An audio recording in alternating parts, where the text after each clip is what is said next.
Brimble was a 30-year-old woman with cerebral palsy who felt trapped by her overprotective family. She had this family that smothered her and kept her from sort of living the life that she wanted to live. That all changed when she met a handsome 23-year-old named Jason Slaughter. Somebody walks into her life and says, "You're beautiful, you're smart, you're kind." That's what every woman wants to hear. From the moment they first got together, Jason introduced Donna to a world of passion she'd never known. But the heat and tension really spiked when the couple found themselves embroiled in a shocking crime. They saw a man who was beaten and had hate words written on his back. The investigation into the crime would shine an uncomfortable spotlight on the couple's seemingly perfect romance.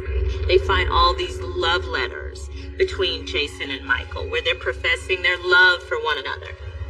And expose a possible conspiracy so nefarious and unsettling, it would leave investigators reeling. Were they in on it together? Was this a grand scheme? Or was Jason doing this behind Donna's back?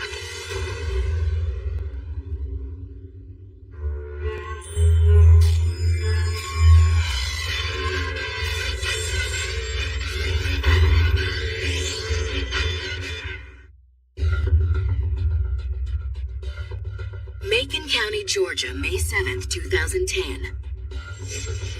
On a rural roadway, a school bus full of young children stopped at an intersection when one of the students on board spotted something strange.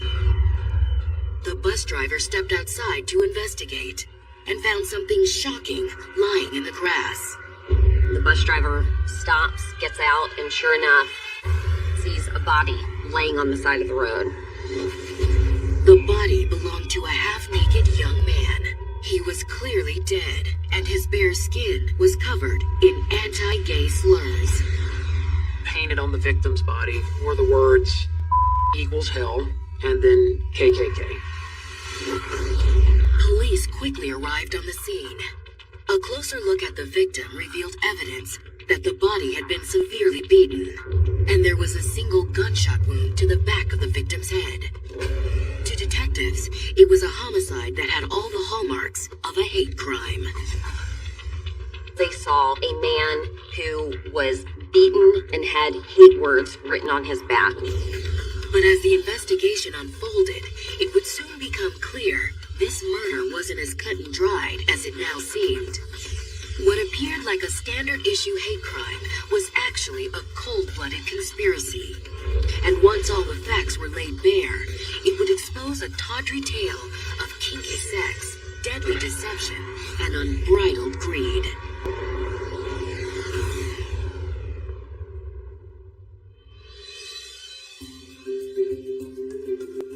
Born in 1980 in Nottinghamshire, England, Donna Marie Brimble was the only daughter of a wealthy British family. At a young age, she was diagnosed with cerebral palsy, a neurological disorder that left her physically disabled. She grew up in a well-to-do family. She was pretty much taken care of, which probably means that her life was guided for her. All of her decisions were made for her. By the time Donna grew into a young woman, she learned to cope with most of her physical limitations. But her family's overprotectiveness began to make her feel trapped.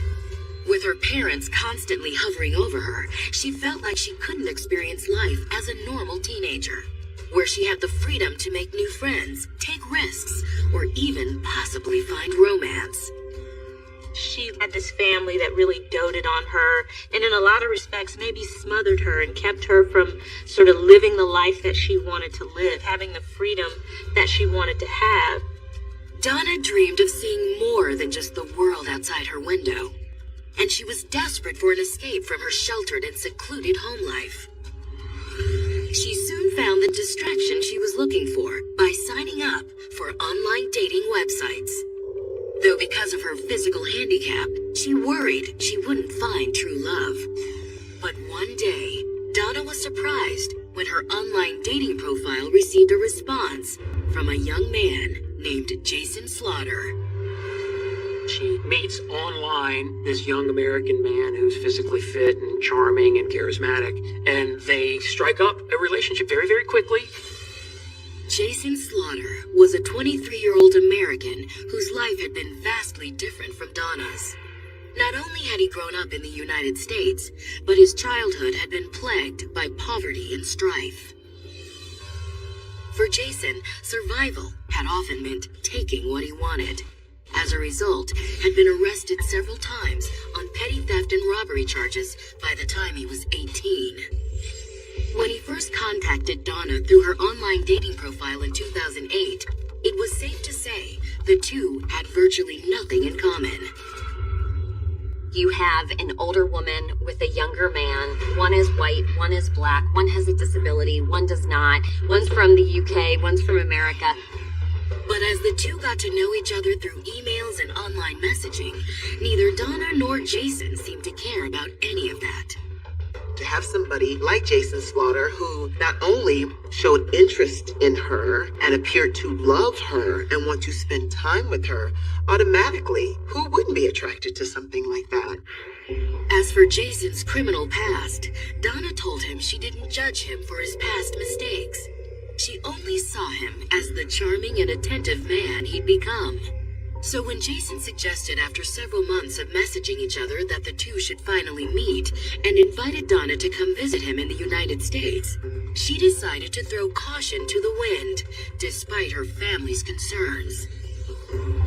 She was living in a cocoon with her family, and this way she could break out, she could be her own person, she could live her own life. Donna arrived in Delaware and finally met Jason in person. Being able to finally touch one another opened a whole new side to the couple's relationship. Donna finally knew what it felt like to be needed and desired. And Jason introduced her to a new world of passionate intimacy she'd never experienced before. Their relationship progresses swiftly into full-blown love affair. It was clear neither Donna nor Jason wanted her visit to the States to end. So Jason decided to make it permanent by surprising Donna with a marriage proposal. The couple had only been in each other's physical company for a few days, but Donna said yes without batting an eye. It may have been sort of her way of distancing herself once and for all from the life she had lived with her family. A short trip to the courthouse later, and Donna and Jason were officially husband and wife. For their honeymoon, they headed south to Marion County, Georgia, a remote area Jason liked a lot, especially because of the quiet anonymity the rural countryside provided the newlyweds.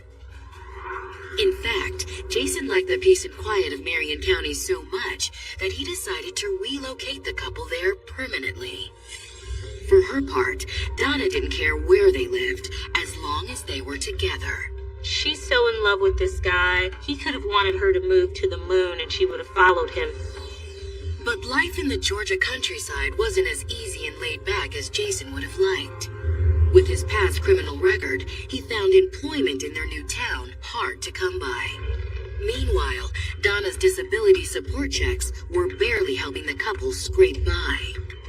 Desperate for cash, they decided to rent out one of their extra bedrooms. As luck would have it, it wasn't long before the Slaughters found the perfect tenant in Michael Hagel, a 21-year-old single man from St. Louis who Jason had recently befriended online.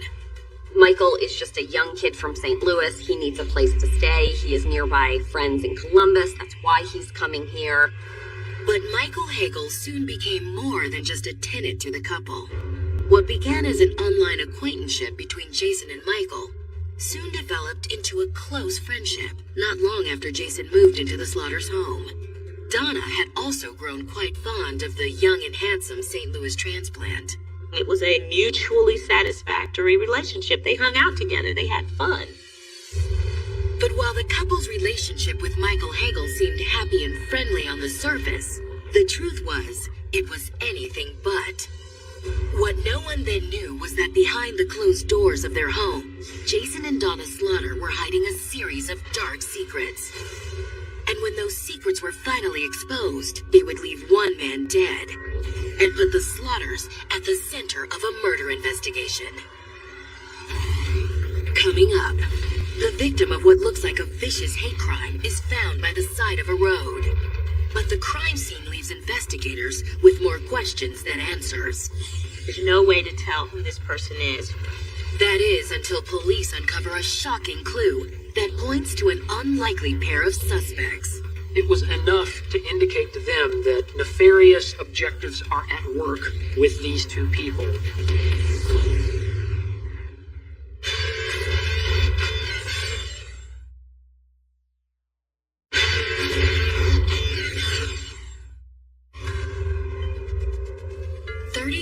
Donna Brimble fell in love with 23-year-old Jason Slaughter after meeting on a dating website in 2008. Their relationship grew to the point that Donna uprooted her life in the UK to be with Jason in the United States. Though outside their intense feelings for one another, it seemed the couple had little else in common. You have an older woman with a younger man. One has a disability, one does not. But for Donna, it was the first person, I believe, that she encountered that made her feel like she was wanted. The couple had moved to a small house in the Georgia countryside, where they had taken on a tenant named Michael Hagel, a 21-year-old single man from St. Louis, who befriended the couple after meeting Jason online. But the Slaughters' quiet life in the countryside was about to be rocked by a vicious and baffling crime. It began on the afternoon of May 7th, 2010, when a bus full of children spotted the dead body of a young man by the side of the road. When police arrived on the scene, they discovered the young man had been severely beaten. He had been shot once in the back of the head, and his torso was covered with crude blood-smeared graffiti. On the victim's body were the words equals hell and then KKK. It looks like, just based on the initial assessment, that this person may have been the victim of a hate crime. But beyond the inference that the victim was killed because of his sexual orientation, there were few other clues to his identity. So officers began canvassing the area, looking to see if any nearby residents could identify the victim, or shed any light on how his body ended up on the side of the road. The location that the body was dumped in is not a location off a main thoroughfare. And so if you own that road, you own that road for a reason. Sure enough, a few of the residents said they'd seen a strange vehicle on the road just the day before. A number of people say, well, I remember seeing a red truck out here I haven't seen before. Which made police wonder, had the driver of the red truck been driving down that remote road to dump the victim's body? Unfortunately, none of the witnesses had been able to make out a license plate or get a good look at who was driving. With nothing more than a vague description of a suspicious vehicle and the identity of their victim still a mystery, local police reached out to the Georgia Bureau of Investigation for assistance. There's no way to tell who this person is. So what they do is they get a sketch artist to try to sketch the face. The GBI turned the sketch over to local media, along with a description of the red truck, hoping someone might recognize the victim or the vehicle. They didn't have to wait long for a response.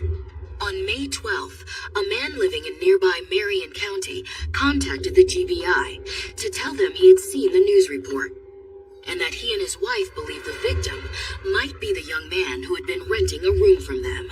The couple's name was Jason and Donna Slaughter, and their tenant was 21-year-old Michael Hagel. Jason and Donna called the GBI and reported that they thought this might be their missing roommate, that he had been gone for several days. GBI agents followed up on Jason's phone call by visiting him and Donna at their Marion County home.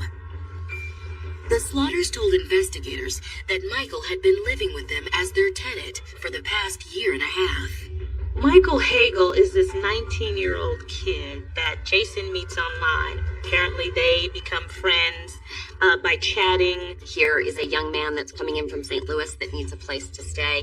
As for why Michael wanted to move in the first place, Jason told police it was because the young man had been having trouble with his parents, who he was living with at the time. Apparently, Michael had recently revealed to his family that he was gay, and it hadn't gone over well. Michael's a little depressed. He's on the outs with his family. He's really looking to connect with people who understand him and his lifestyle. Michael Hagel is impressionable, and he strikes up a relationship online with a charismatic Jason Slaughter. The Slaughters told police that Michael moved in sometime in February of 2009, and at first, things seemed to be working out perfectly. Living with Jason and Donna also allowed Michael to finally be openly gay. The couple told detectives that Michael began going out with different local men he had met not long after arriving in Marion County. In fact, the Slaughters said that Michael was dating so many men that they began to worry about him. He be gone for 3 or 4 days at a time. He is promiscuous. He goes out Columbus and meet men. But when the Slaughters said they confronted Michael with their concerns, he told them not to worry. He wasn't in danger. This was what he did for a living. They introduced the idea that Michael was a male prostitute. They said that he would have somebody come and get him periodically, and he would come to Columbus for weekends of actually acting as a gay prostitute. The Slaughters told investigators they didn't judge Michael for his life choices, but that didn't stop them from worrying about him. The last time they'd seen him was 6 days earlier on May 1st. At first, they assumed he had left to meet another client. But when they saw the news report about the body found by the side of the road, they immediately feared the worst. To investigators, the revelation that Michael was working as a gay prostitute seemed to confirm their initial theories about the crime. He lives an alternative lifestyle. They're in a very conservative county. On the surface, this really looked like a cut and dry hate crime. But the more detectives considered this theory, the more they couldn't shake a nagging question in the back of their heads. Why would he move from St. Louis, Missouri to rural Georgia to become a male prostitute? First of all, if Michael was a male prostitute, Marion County, Georgia is not the place to be. And when detectives dug deeper into Michael's personal history and records back at the police station, they found something else that bothered them. If Michael really did work as a prostitute, he had almost no way for clients to contact him. There was no record of him owning a cell phone. The Slaughters had never installed a phone line at their house. How could he function as a male prostitute with no telephone of any kind? Automatically, the story smelled funny to the GBI. Wanting to get to the bottom of things, GBI agents decided to head back out to Jason and Donna Slaughter's house. This time when they showed up, no one was home. But before agents left the house, they noticed a vehicle parked beside a shed on the property, hidden under pieces of debris. So when police got there, they started to uncover some things, and then lo and behold, there's a red pickup truck on their property. It was the same color as the mysterious truck witnesses had reported seeing on the road where the body had been found. The truck had been pulled up very, very close to the shed, and then they covered the sides of it trying to conceal the truck. And so that was very suspicious. Suspicious enough to make detectives question everything the Slaughters had told them about Michael Hagel, and wonder what else the couple could be hiding.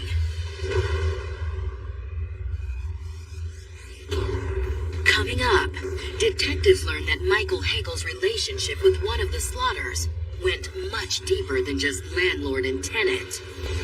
Their relationship behind closed doors was really growing. And new evidence surfaces that makes police question everything the couple had told them. When you lie to the police, when they catch you in a lie, you become a huge suspect.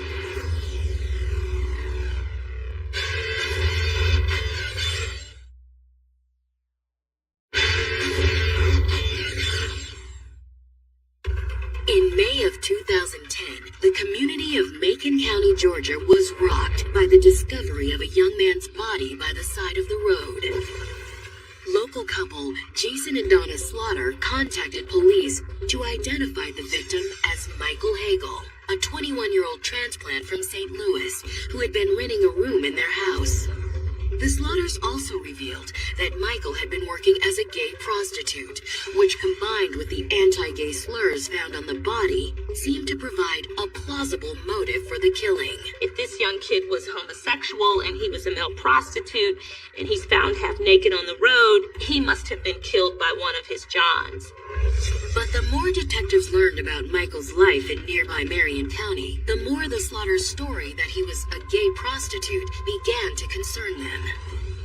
It didn't make a lot of sense that Michael would be a male prostitute. Number one, living in Marion County, Georgia. Number two, he didn't have a car. Number three, he didn't have a cell phone. So that story didn't add up.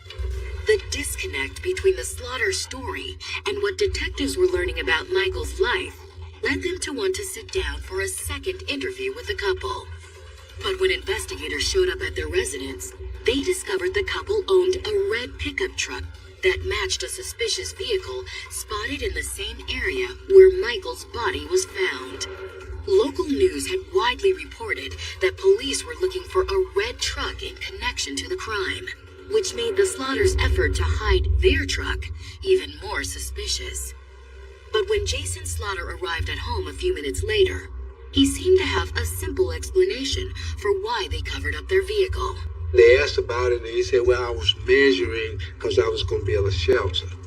Needless to say, investigators found Jason's explanation highly suspicious.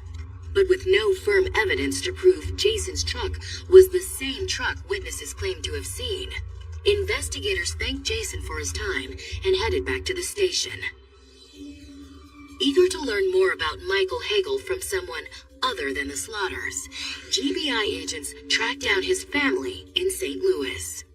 They were able to reach out to these family members to figure out exactly what kind of life Michael was living and what brought him to Marion County. Michael's family was devastated to learn about his death. They confirmed that Michael met Jason Slaughter online and moved to Georgia a year ago. But the rest of the story they told was quite different than what Jason and Donna Slaughter had told investigators. For starters, Michael's parents claimed that while it was true he'd come out to them, his sexuality had never been an issue. He'd always had their love and support. But if Michael's gay lifestyle hadn't been a problem for his parents, why had the 21-year-old moved to Georgia? According to his parents, it was because Michael had fallen in love with a new boyfriend he'd met online. His name? Jason Slaughter. Michael had friends and family who said he was not a prostitute. He was in a committed relationship with Jason. They fell in love online. The revelation that Michael and Jason had been romantically involved came as a shock to investigators, especially considering that Jason and Donna had appeared to be happily married. But they soon learned that news was just as surprising to Michael's family.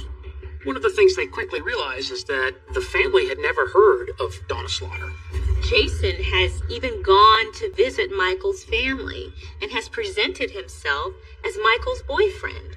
So his family knew Jason. They were in a relationship, and no one knew that Jason was married. To investigators, the information threw up some serious red flags. Why had the Slaughters lied to them? And why would they claim Michael was a male prostitute? Had Jason simply been trying to keep his affair with Michael a secret from his wife and police? Or could there be a more sinister motive at work? When you lie to the police, when they catch you in a lie, you become a huge suspect. You go from 0 to 100 really fast. Investigators returned to the Slaughters with search warrants. When agents and police officers arrived, Jason and Donna stuck to their story and insisted they were innocent of all wrongdoing. But in the room Michael had rented from the couple, detectives found evidence proving that what Michael's family had told them was true. He and Jason had been romantically involved. They find all these love letters between Jason and Michael, where they're professing their love for one another. Like little doodles and little hearts, and very typical thing you'd see on a middle school or a high school kid's notebook. The letters also explained how Michael had felt when he got to Georgia and discovered that the love of his life was already married to a woman. Michael arrives only to find out that he's married to Donna. So that was a huge shock. Jason, in his defense, says, no, our marriage is not real. It's only for the purposes of her getting a green card so that she can remain in the United States. He had apparently revealed to her that he was bisexual, and they apparently had an understanding of some kind. In their letters, Jason told Michael that he was the one he truly loved. They just had to keep it under wraps so that Donna's feelings didn't get hurt. And from the way the two men wrote to each other, it seemed their relationship had continued to grow, in spite of those limitations. Their relationship behind closed doors was really growing, and Michael felt that he had a partner in Jason because everything lined up in his mind with what Jason had told him. But investigators found it hard to believe the men had been able to keep the affair going under Donna's nose for over a year without her finding out. Which made detectives wonder, had Donna found out about her husband's secret gay lover and murdered him out of jealousy? It could be something that was done in the heat of passion. It could be as simple as Donna Slaughter one day had enough of it and she couldn't take the jealousy anymore, so she carried out a murder. It was a theory that seemed even more likely when officers continued their search through the couple's home and detected a suspicious smell in the living room. When they went inside the home, they could smell a strong odor of bleach. So the average person walking into a house that smells like bleach, you just think somebody's been doing some cleaning. To a homicide investigator, it means something entirely different, because bleach is an especially effective way at destroying forensic evidence. Donna told investigators that the bleach smell was from cleaning up after the couple's dogs.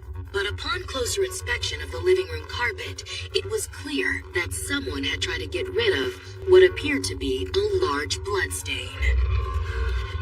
It was enough to indicate to them that nefarious objectives are at work with these two people. Investigators decided to split the couple up for more in-depth questioning. But they each denied any involvement in Michael Hagel's death. Jason told police he didn't know how his friend Michael was murdered. He didn't know who would do this. He just stuck to the story of him being a male prostitute. But while Jason stuck to his story, Donna didn't hold up quite as well. Police then start putting pressure on Donna. Donna caves quickly. Once Donna realized she and her husband were the prime suspects in Michael's murder, she decided to come clean. Donna told detectives that Jason was innocent. He had only been lying to them about Michael to protect the real killer. Donna Slaughter has stood up and said, I did it all by myself. Donna claimed in her statement that she did it because she discovered that Michael was trying to take her husband. She did it on her own, without Jason's knowledge, without Jason's assistance. To detectives, it looked like the case was closed. As they suspected, this was a pretty clear-cut crime of passion. But as they were about to find out, this murder wasn't as cut and dried as it seemed. There was a more sinister motive behind the slaying than mere jealousy and spite. And when the real reason behind Michael's death was ultimately revealed, it would turn the entire case on its head. There's a lot more to this story than just a typical love triangle. Coming up, Donna Slaughter tells police a tale of love, jealousy, and murder. Something does not add up there. And later, new evidence reveals that Michael Hagel wasn't the Slaughter's first tenant to die under mysterious circumstances. There was a case that was strikingly similar to the case involving Michael Hagel.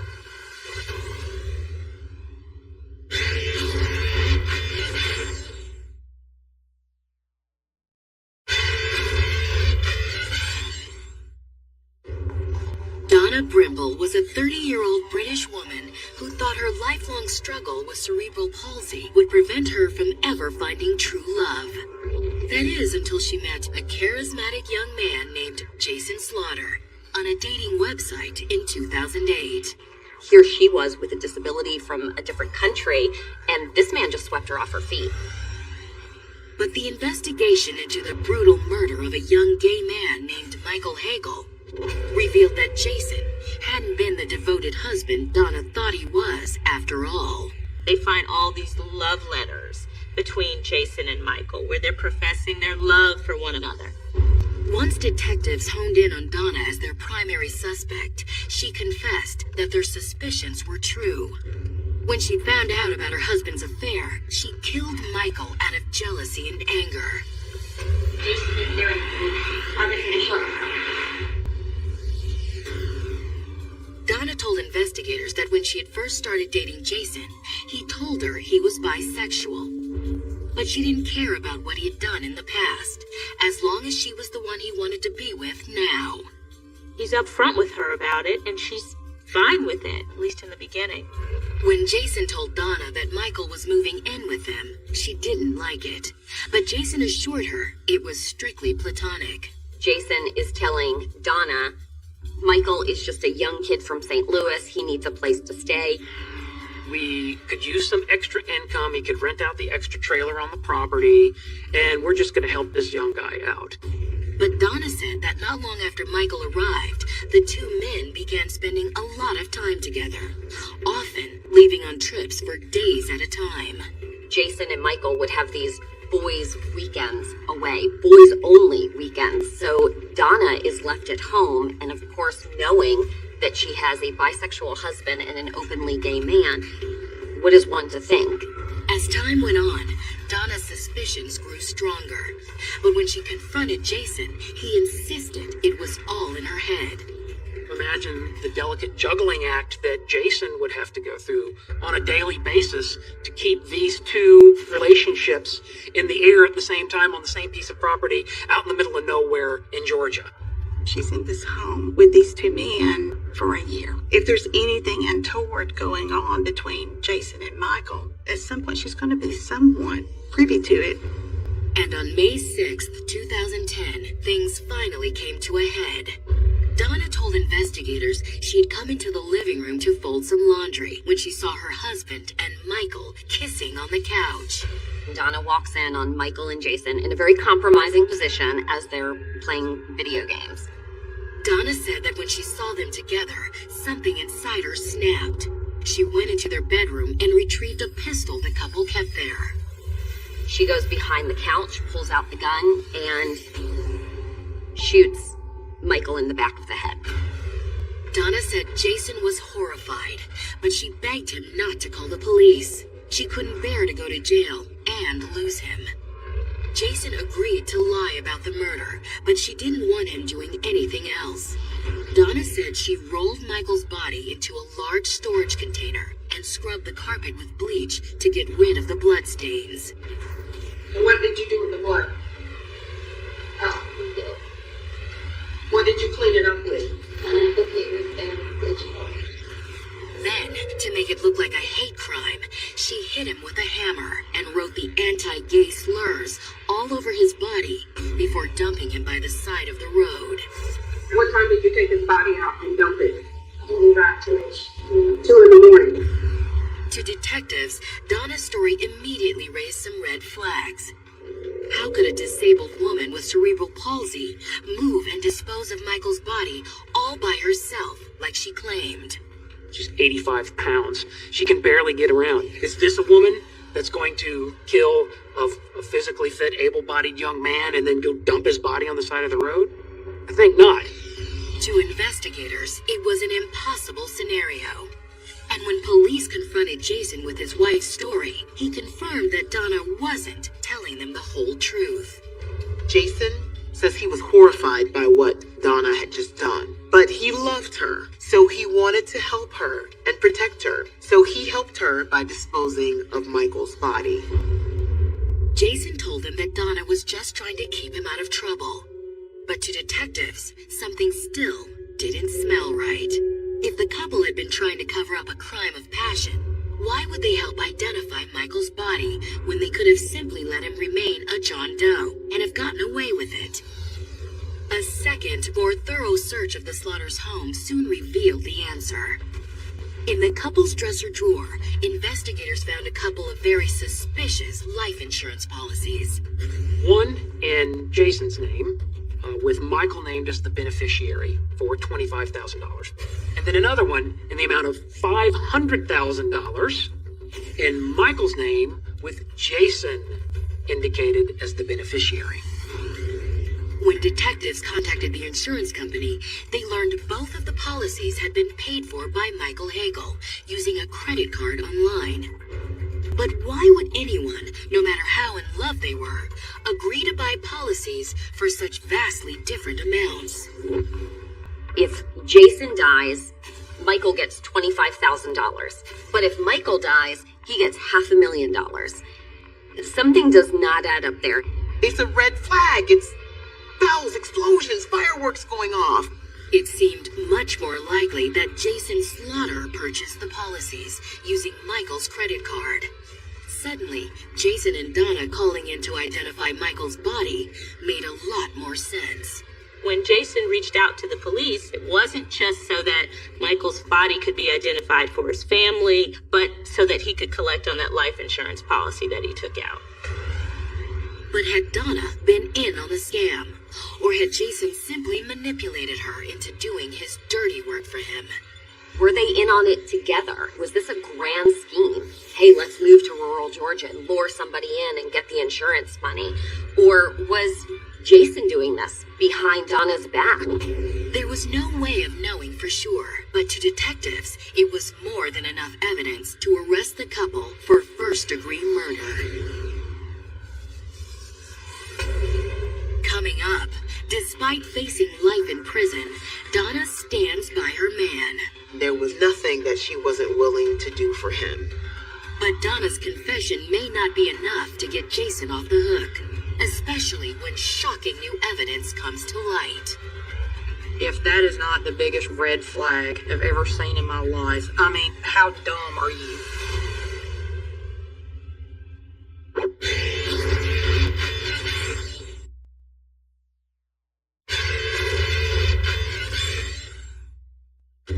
When Donna Brimble met and fell in love with Jason Slaughter in 2008, she thought she'd found the man of her dreams.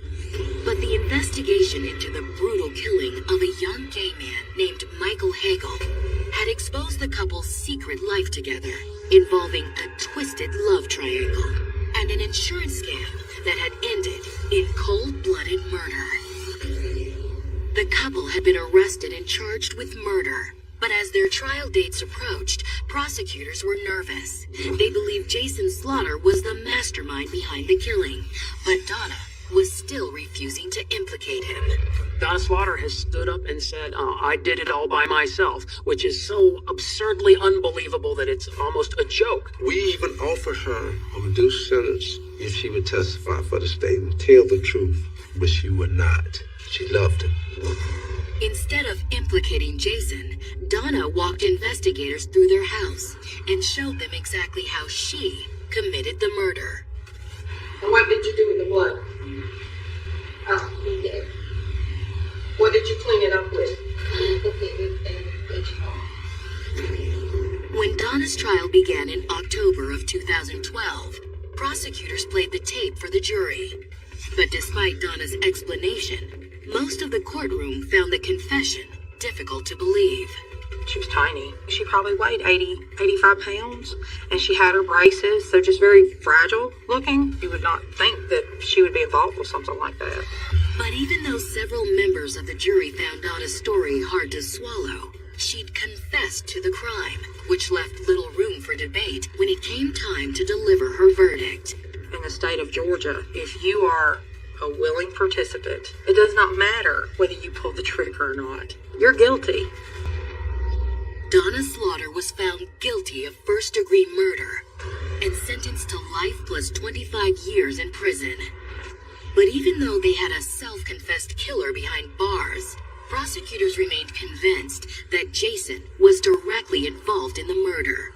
But without physical evidence, they knew convicting Jason would be much more difficult, especially with Donna sticking to her story that she'd committed the crime alone.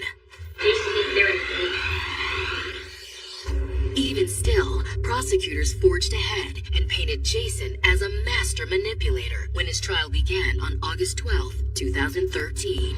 According to the state, Jason's plan began when he took out a massive insurance policy on his secret lover. He then convinced his devoted wife to kill Michael, and ultimately take the fall for the murder. Our argument or theory is she pulled the trigger, but Jason Slaughter did the killing. And it was about that insurance. Jason's defense countered by pointing out that the prosecution's so-called evidence was all purely circumstantial. But Jason didn't know that the prosecutors still had an ace up their sleeves. Apparently, when the investigators had called the insurance company who wrote the policy on Michael Hagel, they made a very interesting discovery. There was a case out of Delaware that was strikingly similar to the case involving Michael Hagel. In 2007, Jason had attempted almost exactly the same life insurance scam with another lover named Christopher Masters.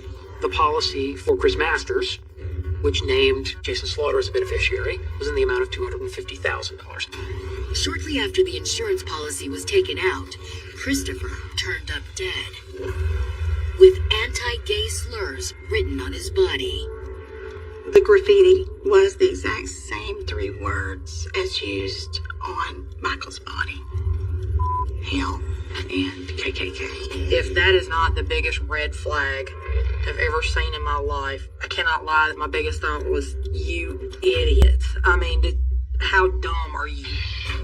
Jason had briefly been a suspect in the 2007 murder of Christopher Masters, so he hadn't attempted to collect on the policy. And when police were unable to find evidence connecting Jason to the crime, prosecutors claimed he simply moved to Georgia and tried his scheme again. Only this time, he found someone to take the blame. His loving wife, Donna Slaughter. It was a convincing argument for the jury. They found Jason Slaughter guilty of first-degree murder. He was sentenced to life in prison, plus 25 years, the same sentence Donna had received. Both are not even eligible for parole for 40 years. But while the residents of Marion County, Georgia can rest easier knowing Donna and Jason Slaughter are behind bars, the tragic end to a deadly love triangle still looms over this otherwise peaceful community. I'm glad they were able to find justice for Michael in our county, because he deserved it.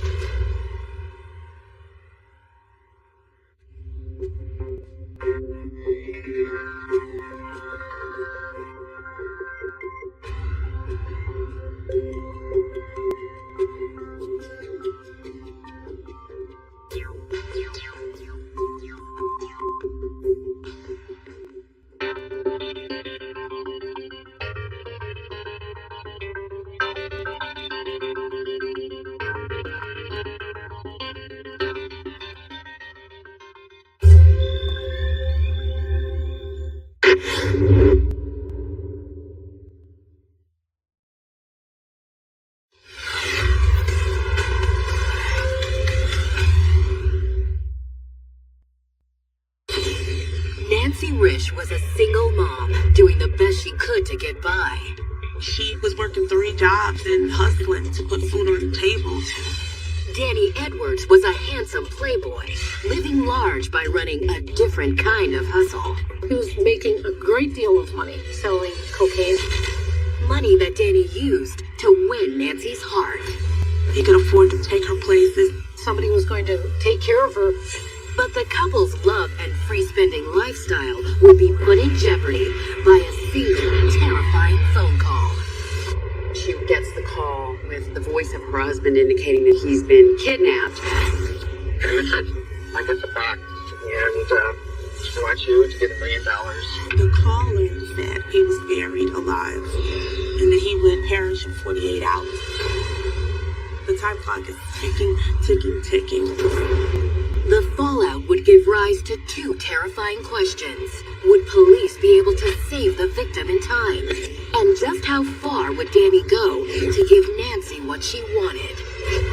The best way to describe this case is, in a word, horrific. This is just like something straight out of a Hollywood horror movie.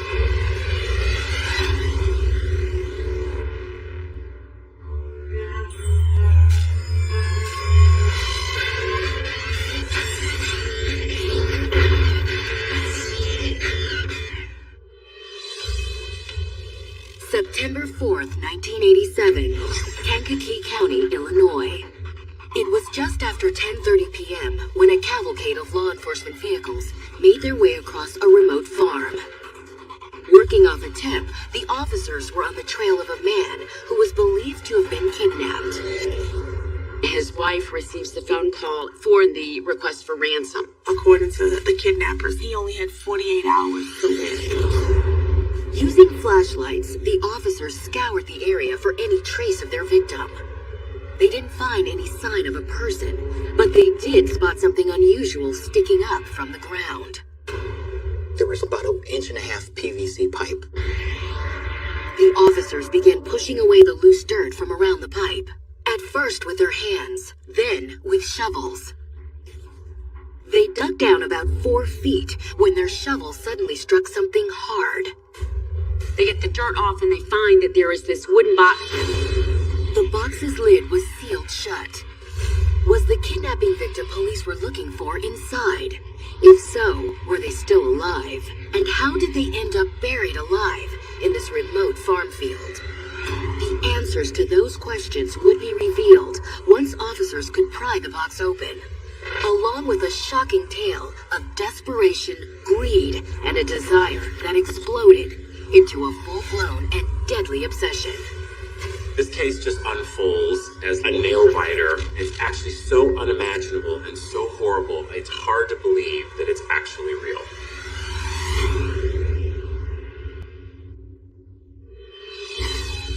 Kankakee, Illinois, a mid-sized city about an hour drive south of Chicago. Kankakee was also the home of Nancy Woodridge. Born in 1961, Nancy was raised in a family that struggled to make ends meet. But growing up, Nancy yearned for more than just money.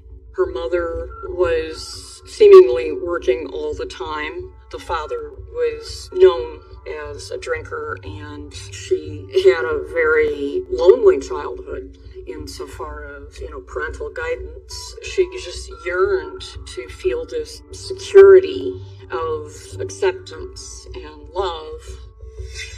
Nancy's problems with acceptance and loneliness seemed to evaporate as she grew older. As a teenager, she drew the attention of more than just a few boys. She did blossom into an exquisitely beautiful woman. She could walk into a room and she definitely turned heads. And when Nancy did fall for one of her admirers, she fell hard. When she was 15 and a sophomore in high school, she began dating her first serious boyfriend, an 18-year-old senior named Terry. They'd been dating for just a few months when they were surprised with some unexpected news. She became pregnant. She was only 15 years old when she gave birth to her son. In spite of her youth, Nancy was determined to make the most of her newfound role as a mother. She married, dropped out of high school, and began immediately to live a family life as a teenager.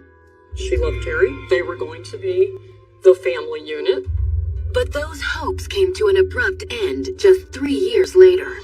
Nancy and Terry began fighting. Their marriage soured, and the couple filed for divorce when Nancy was just 19. Nancy pretty much raised her son on her own. She had to work at 1.3 jobs just in order to make ends meet. It was really tough for her. The toughest part for Nancy was that between 3 jobs and raising her son, she didn't have much time for a personal life. She was lonely. But the now 23-year-old still had high hopes that if she was patient, she'd eventually find the perfect guy for her. We were hoping that we might meet Mr. Right somehow. So we did go out to bars and so forth. And that's just what Nancy was doing one night at a local bar, the Dam Tap, when she caught the eye of 28-year-old Danny Edwards. She was someone that you noticed when she walked in the room. She's a beautiful woman. Danny immediately set out trying to charm the beautiful blonde. She meets up with Danny. He was a very handsome man. He was a very, very good talker. And at first, Danny's combination of charm and compliments was just what Nancy was looking for. Danny was handsome, he was charming, he was considerate. He was saying everything she needed to hear.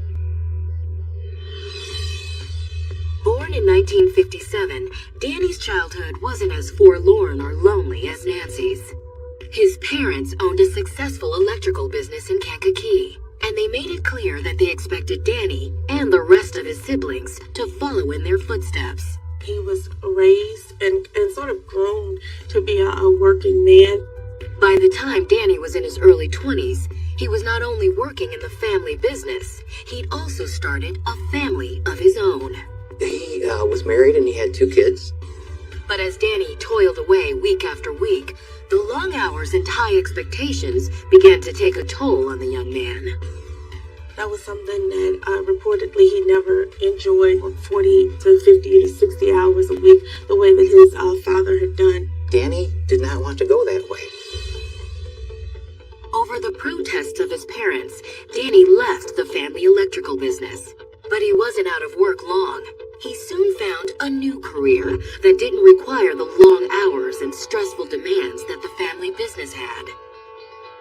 Instead of operating legitimate businesses, Danny Edwards began to sell cocaine.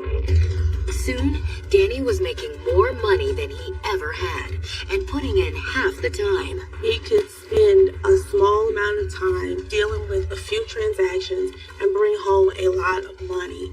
And the money was quick and it was fast. And Danny wasn't shy about spending it.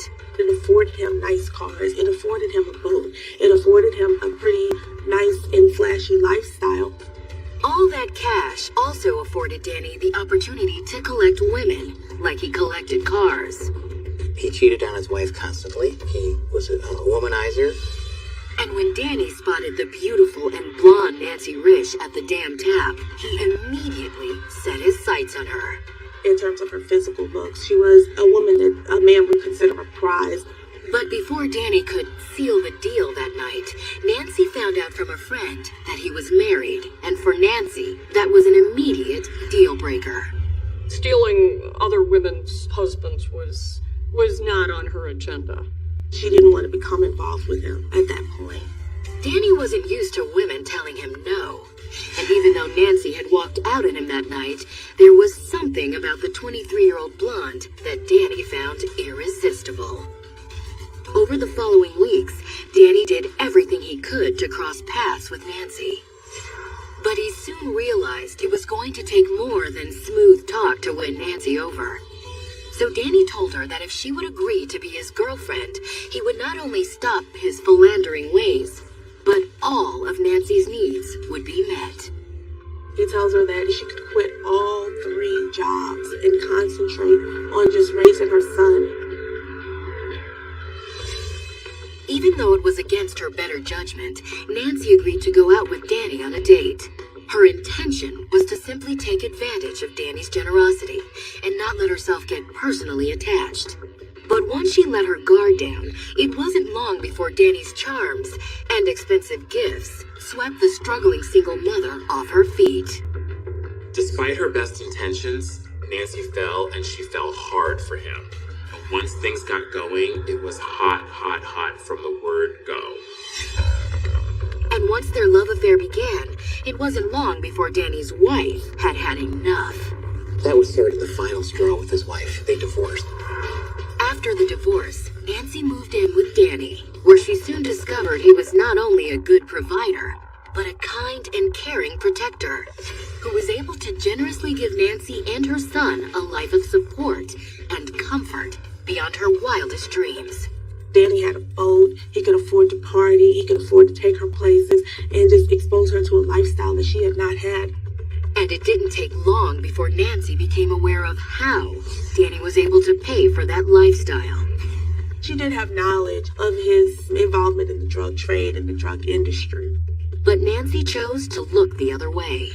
He was selling cocaine to support them. She had to go along with him. Then, in January of 1987, something happened that made Danny's dealings impossible for her to ignore. In January 1987, the drug agents raided his house and busted him. He was arrested.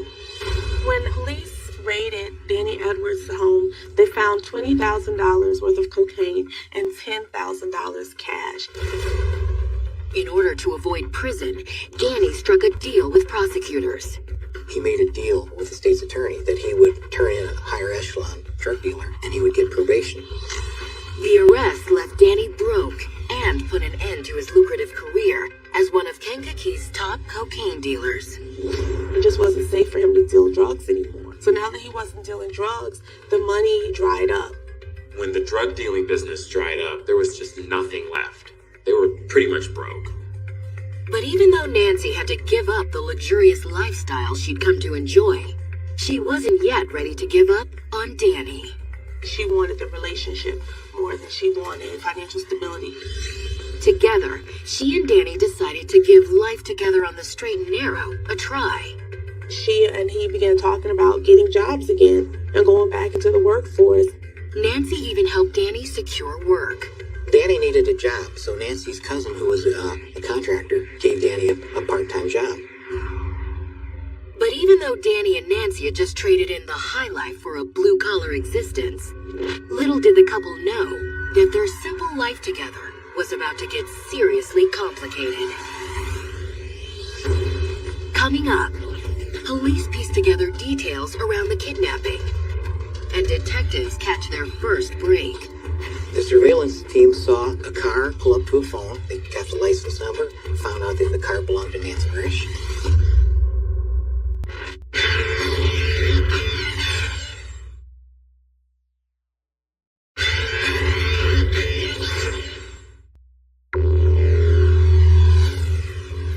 When 23-year-old single mom Nancy Risch met smooth-talking and handsome Danny Edwards in Kankakee, Illinois, her life took a sudden turn for the better. She was working 3 jobs and hustling to put food on the table, and suddenly she didn't have to worry about those things anymore. But Danny's money had come from dealing cocaine, and the couple lost their life of luxury after a drug bust forced Danny to go on the straight and narrow. Now broke, they realized they'd never be able to find jobs in their small Illinois town that could support the opulent lifestyle they'd once enjoyed. Neither Nancy nor Danny had a skill set that would make them the type of money that Danny was making as a drug dealer. But while Nancy and Danny were struggling to come to terms with their modest new lifestyle, another Kankakee family, whose wealth and prominence was well known to everyone in town, was hit by a sudden and shocking tragedy. It happened after 4 a.m. on September 2nd, 1987, when Kankakee police received a disturbing phone call from the residence of Stephen and Nancy Small. The Small family in Kankakee is considered one of the leading families. The police get a call saying that the patriarch of the family has been kidnapped. On the phone with police was Mrs. Small, who told police that the events that led to her husband's kidnapping had begun nearly 4 hours earlier, not long after midnight, when she and Stephen had been awoken by a mysterious phone call. According to Mrs. Small, the caller had told Stephen that one of his investment properties across town had just been vandalized. He was told that the home had been broken into by some teenagers. Mrs. Small said her husband thanked the caller and then left their home to go check on the property while she went back to sleep. But she'd been awoken by another phone call a few hours later. At first, Mrs. Small assumed it was her husband calling, and when she answered, she could hear his voice. But it was garbled, like it was tape recorded. And what she heard him saying nearly caused her to faint. She gets the call with the voice of her husband indicating that he's been kidnapped. After the recording concluded, Mrs. Small told police that the man claiming to be the kidnapper, and whose voice she didn't recognize, came on the line. The kidnapper told Mrs. Small, "We have your husband. We want $1 million. And if that wasn't frightening enough, what the kidnapper said next left Mrs. Small terrified. The kidnapper did say he was burying him in a box. According to the kidnapper, the box Stephen was being buried in only held 48 hours worth of air, which meant if Mrs. Small didn't act quickly, her husband would die. If she did not provide the ransom money, he would perish in 48 hours. I just can't imagine how it must have been to wake up in the middle of the night to a phone call giving you 48 hours in which you have to save your husband's life. Mrs. Small said the kidnapper then told her he would call back later before hanging up. No sooner had the line gone dead than she called police in a panic. To investigators, it was clear they needed to find Stephen Small and his kidnapper before it was too late. The pressure is mounting, the clock is ticking, and somebody's life is on the line. FBI agents and local law enforcement converged on the Small residence. Working off the fact that the kidnapper had promised to call back, they set about tapping the Small family phone. Meanwhile, a second team of investigators conducted a thorough search of the Small home. And while they didn't turn up any evidence indicating who might have taken Mr. Small or why, they did uncover an important clue. Stephen's Cabernet-colored Mercedes was missing from the garage. Police knew that when he was taken, his vehicle was taken as well. Which meant if police could find the vehicle, it might lead them closer to finding Stephen or his kidnapper. Until then, however, investigators had little choice other than to wait for the kidnapper to call back. At 5:30 p.m. that evening, almost 14 hours after the initial ransom call, the moment they'd been waiting for arrived. After hours and hours of waiting for a phone call to come in, the phone finally rings. When Mrs. Small answered the phone, she found herself once again speaking to the kidnapper. Instead, he demanded to know if Mrs. Small had secured the ransom. He wanted $1 million in cash.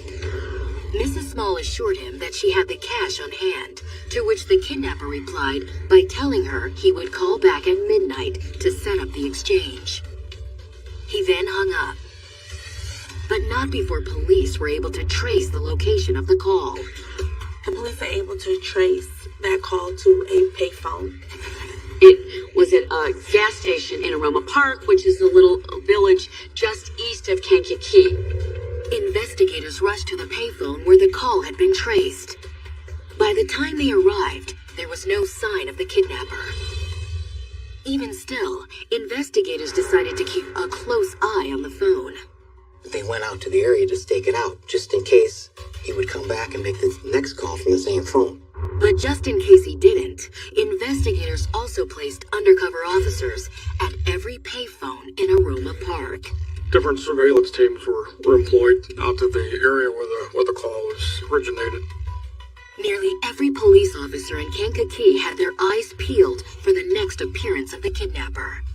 But little did police then know that when he did resurface, it wouldn't be the break in the case they were hoping for.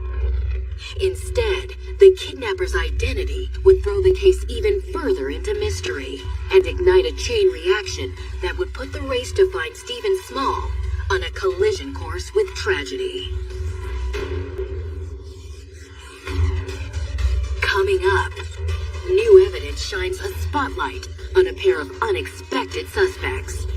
Police knew that she was living with Danny and that he was a convicted drug dealer. But when police confront the couple, the mystery only grows murkier. She denies knowing anything about his kidnapping and the request for ransom.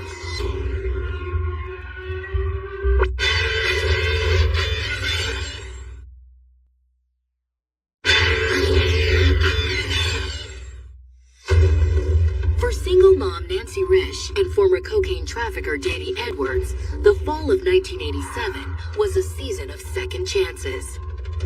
A drug bust had put an end to the couple's life of luxury. Though in spite of the turmoil, Nancy and Danny had decided to stick together.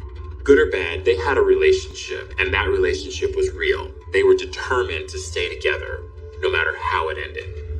But as Nancy and Danny adjusted from living off the profits of a cocaine ring to surviving off blue-collar wages, police in Kankakee were frantically trying to track down one of the town's most prominent citizens. In the early morning hours of September 2nd, police had learned 40-year-old husband and father of three, Stephen Small, had been kidnapped and was now being held for a costly ransom.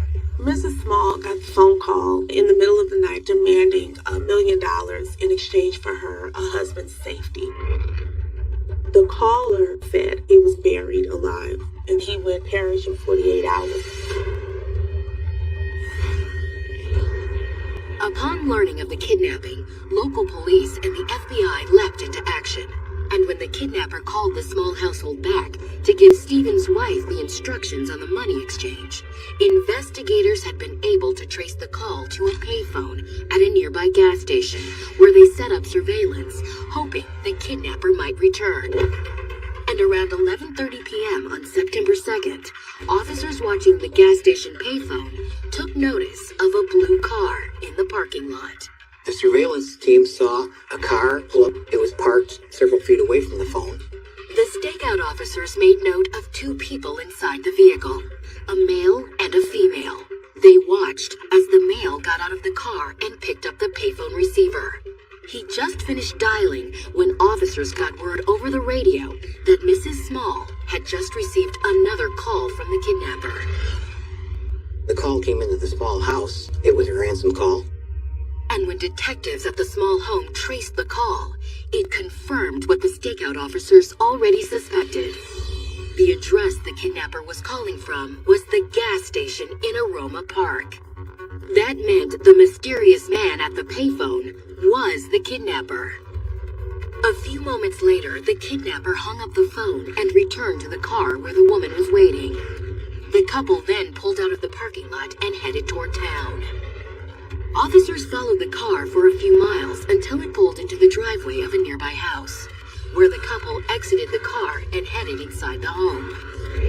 That's when officers were able to get a clear view of the car's license plate number. They got the license number, found out the car belonged to Nancy Risch. Police assumed Nancy Risch had been the woman in the blue car, but who was her male companion? While stakeout officers kept a close eye on the couple's home, investigators ran a check on Nancy's background. They learned she was a divorced single mother with no known criminal record. But investigators also learned that Nancy was dating Danny Edwards, a convicted felon who was no stranger to police. It's a small enough town that they knew that she was living with Danny and that he was a convicted drug dealer. So they made the connection. To investigators, it looked like Danny Edwards had graduated from drug trafficking to kidnapping, and he'd looped his new girlfriend, Nancy Risch, in on the scheme. With the deadline to find Stephen Small ticking closer, police decided to make their move. Early the next morning, police officers and FBI agents stormed Danny and Nancy's home.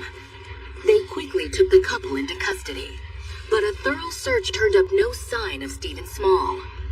I think there was hope that he might have been in there, but Stephen Small was not in the home.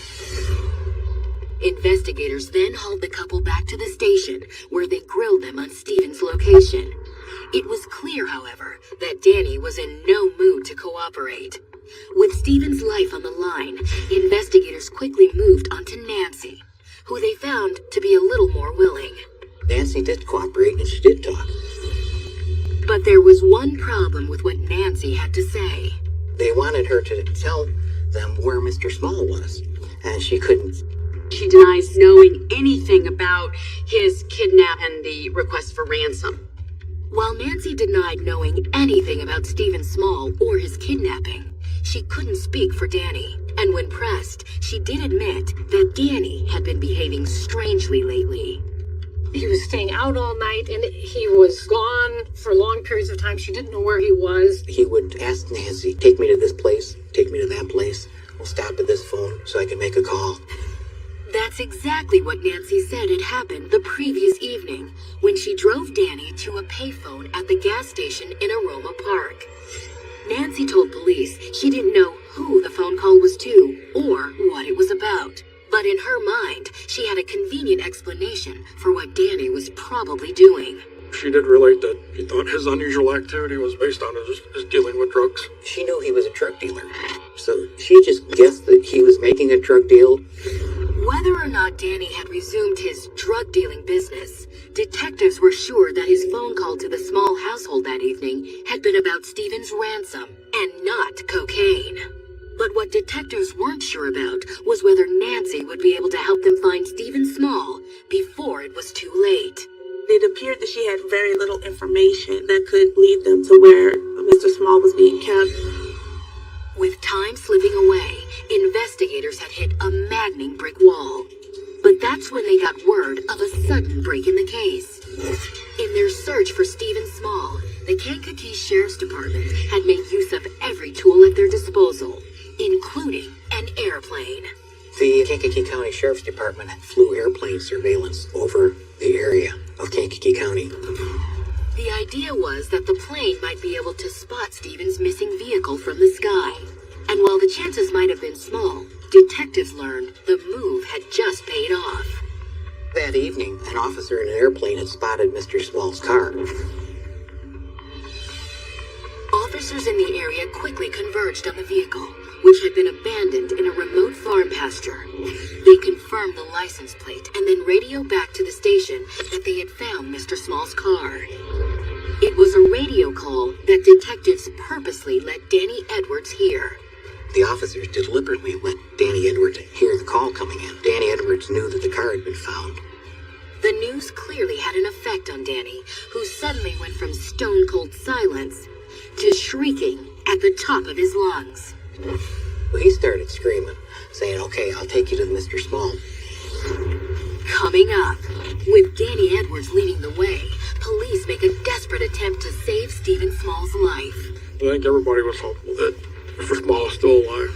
And evidence surfaces that questions whether Nancy Risch was really the innocent bystander she claimed.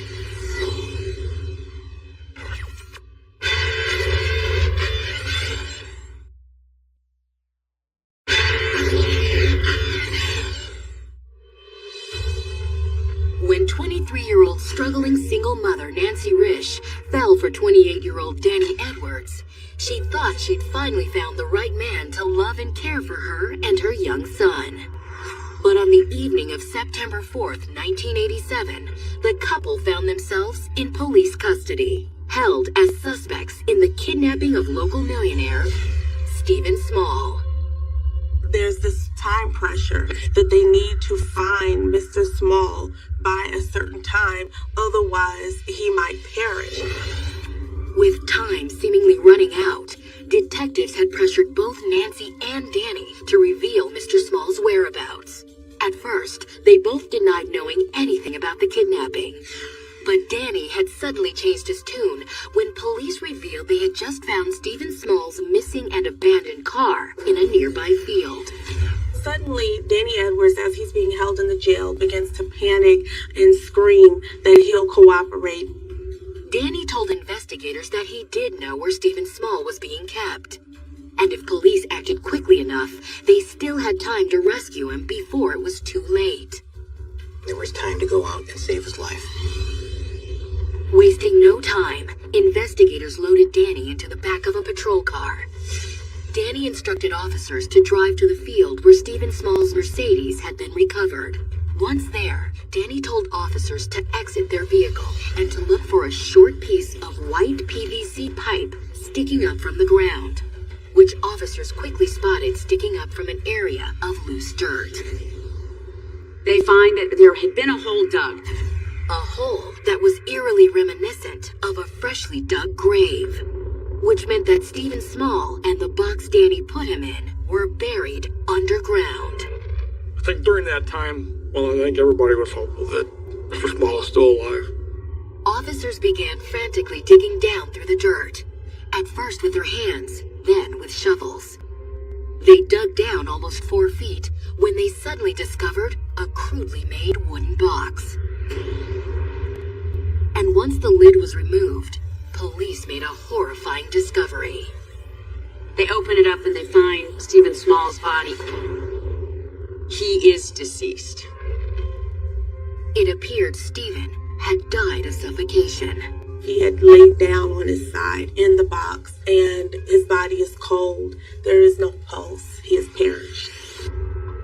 It was a heartbreaking revelation for both police and Danny Edwards, who apparently didn't expect to find Stephen Small dead inside the buried wooden box.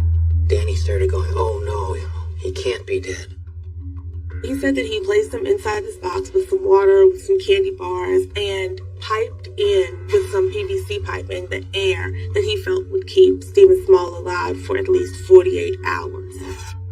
But investigators weren't swayed by Danny's story. They promptly arrested him for first-degree murder and kidnapping. They also tagged Nancy with similar charges, believing that if Danny was behind the kidnapping and murder of Stephen Small, Nancy must have also been involved in the plot. She must have done it because she lived with Danny, so she must have known all of this. Both of them were charged exactly with the same offenses.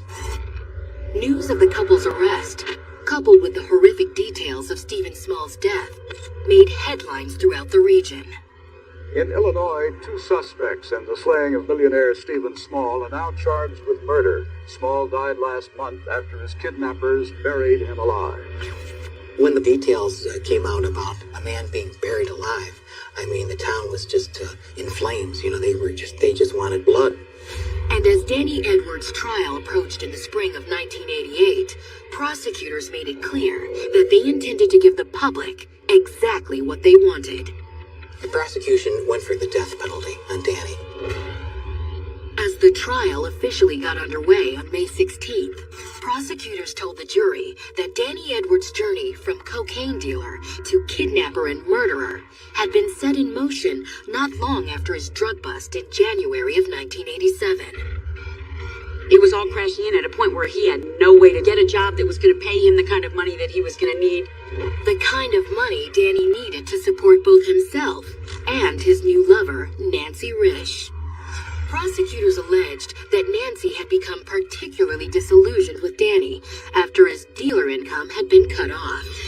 After a year of living like paupers, the state claimed that Nancy was ready to kick Danny to the curb.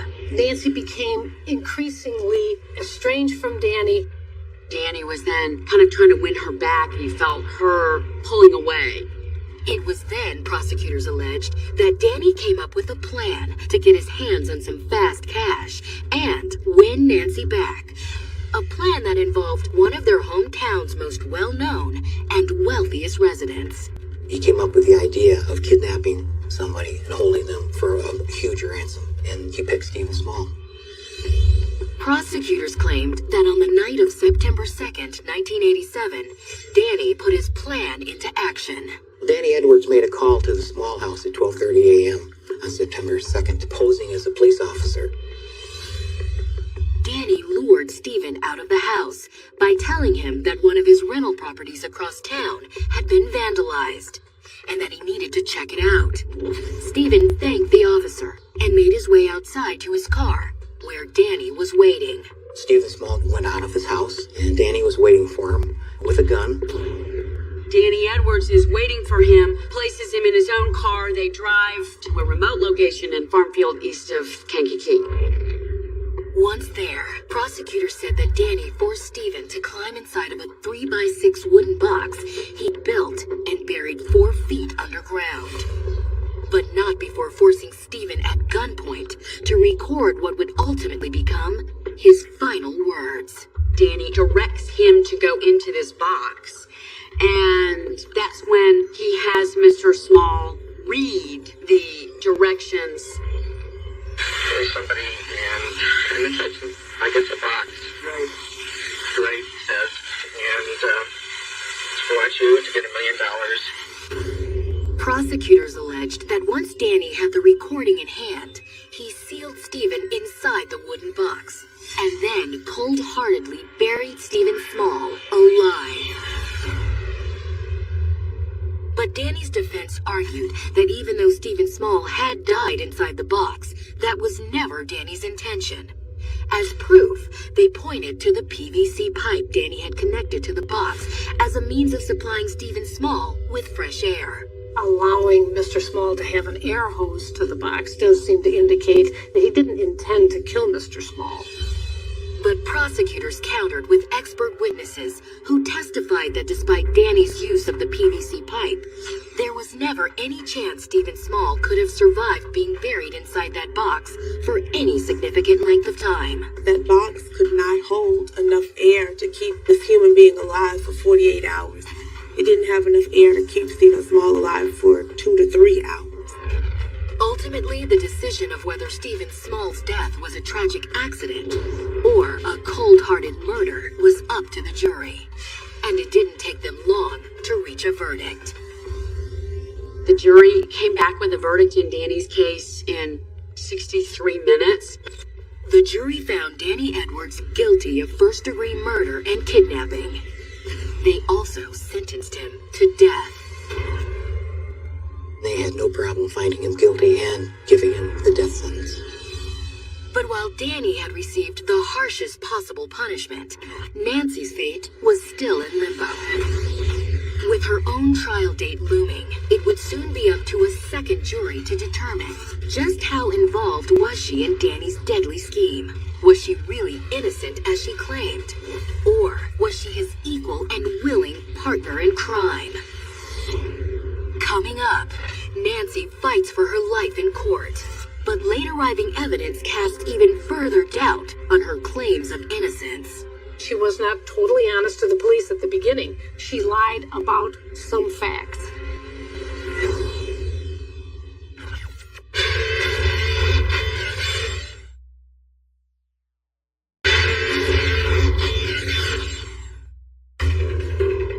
As her ex-lover, 30-year-old Danny Edwards, took up residence on Illinois' death row, 25-year-old Nancy Risch prepared for her own day in court. Just like Danny, Nancy also faced charges of first-degree murder in a kidnapping for ransom plot that had resulted in the death of 40-year-old millionaire and father of 3, Stephen Small. But where Danny had confessed to his role in the kidnapping, Nancy maintained that she knew nothing about the diabolical plot. She didn't know what he was doing. She was unaware that he was involved in a kidnapping and murder. But as her trial began on October 24th, 1988, the prosecution asserted that while Danny might have carried out the majority of the dirty work, Nancy was by his side every step of the way. The case that the prosecution made was that she drove him when he made a ransom call. She left him off and picked him up. She would have had to know. Prosecutors also pointed out that Nancy had been spotted by undercover police when she drove Danny to the gas station payphone, where he placed one of the ransom calls to the Small home.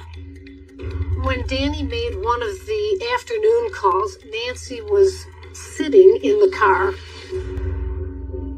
It was compelling evidence, but not nearly as damaging to Nancy's case as what prosecutors alleged next. Citing Danny's own confession as proof, prosecutors claimed it was Nancy who had picked Danny up from the remote Kankakee site where he had buried Stephen Small alive.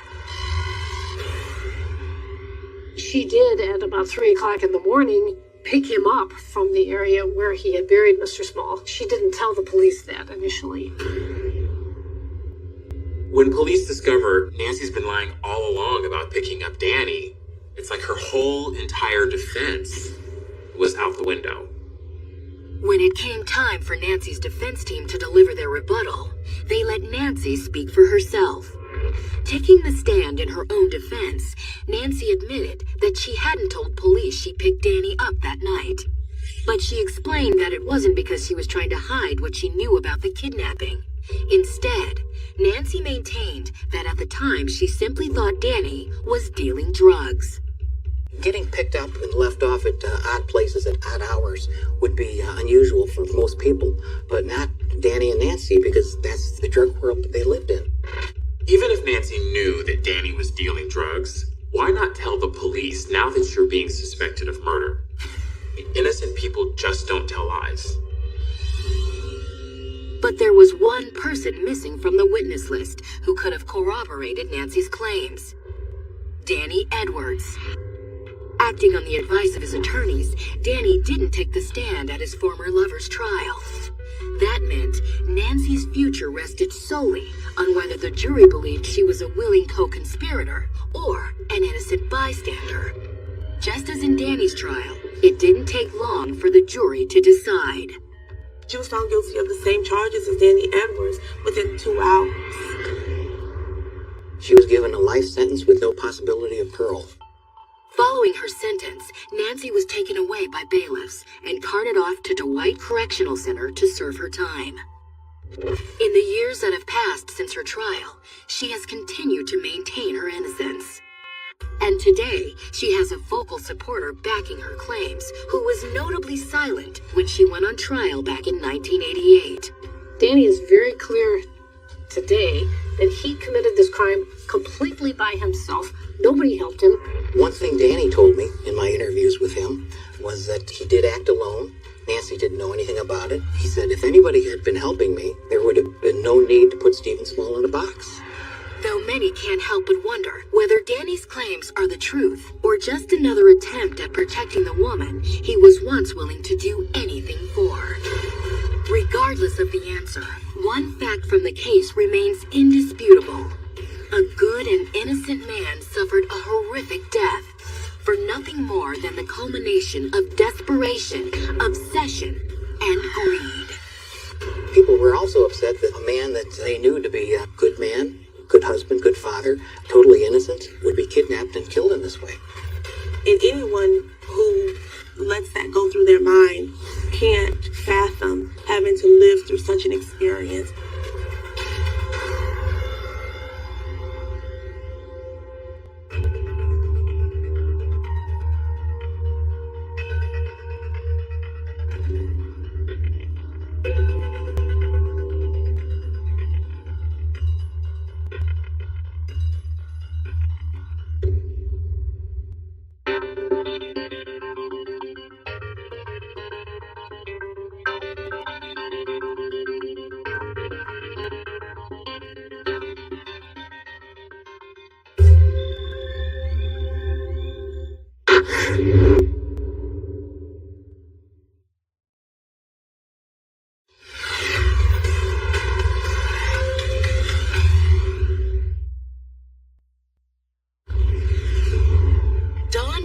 Was a troubled 26-year-old searching for salvation. Dawn had experienced traumas in her life where she may have needed a lot more support than she actually received. She found the answer she was looking for in the pews of the church and in the arms of a fellow parishioner named Justin Helzer. Justin brought her out of her depression and gave her some badly needed self-esteem. When these two lost souls found each other, it seemed like a match made in heaven. But when their religious leader's teachings took a dark turn, the trio formed this weird religious cult. Dawn and Justin's faith made them all too eager to follow.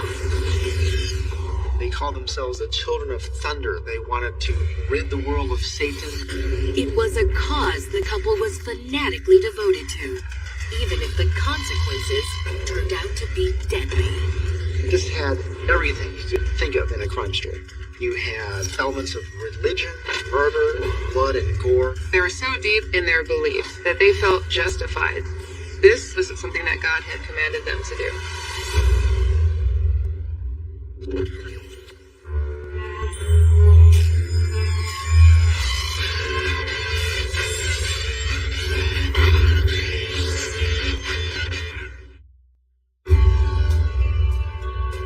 August 7th, 2000.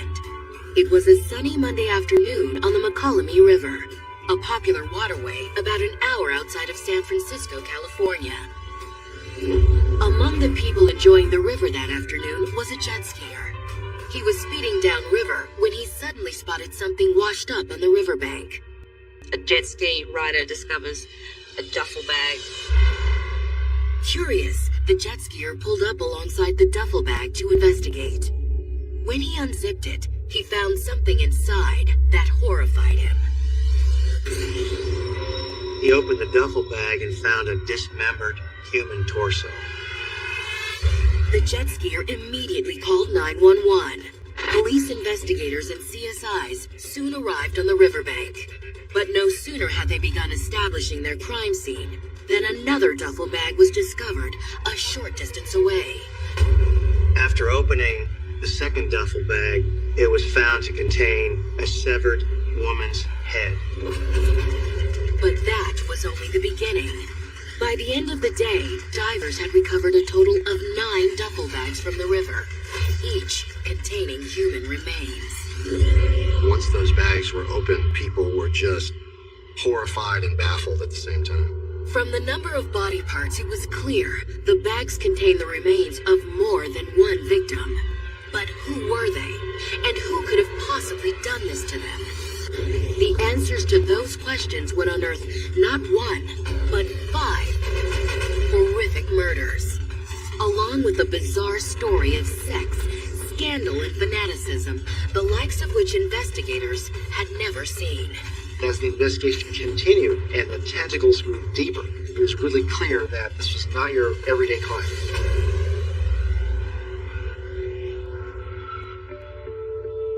Sutter Creek, California, a small town of 2,300 people, nestled in the shadows of the Sierra Mountains. Sutter Creek was also where Don Gottman called home. Don grew up the only child of a devout Pentecostal family. But outside the church, Dawn's life was a mess. As a young girl, Dawn was an outcast. She struggled with her weight and didn't fit in with the other kids.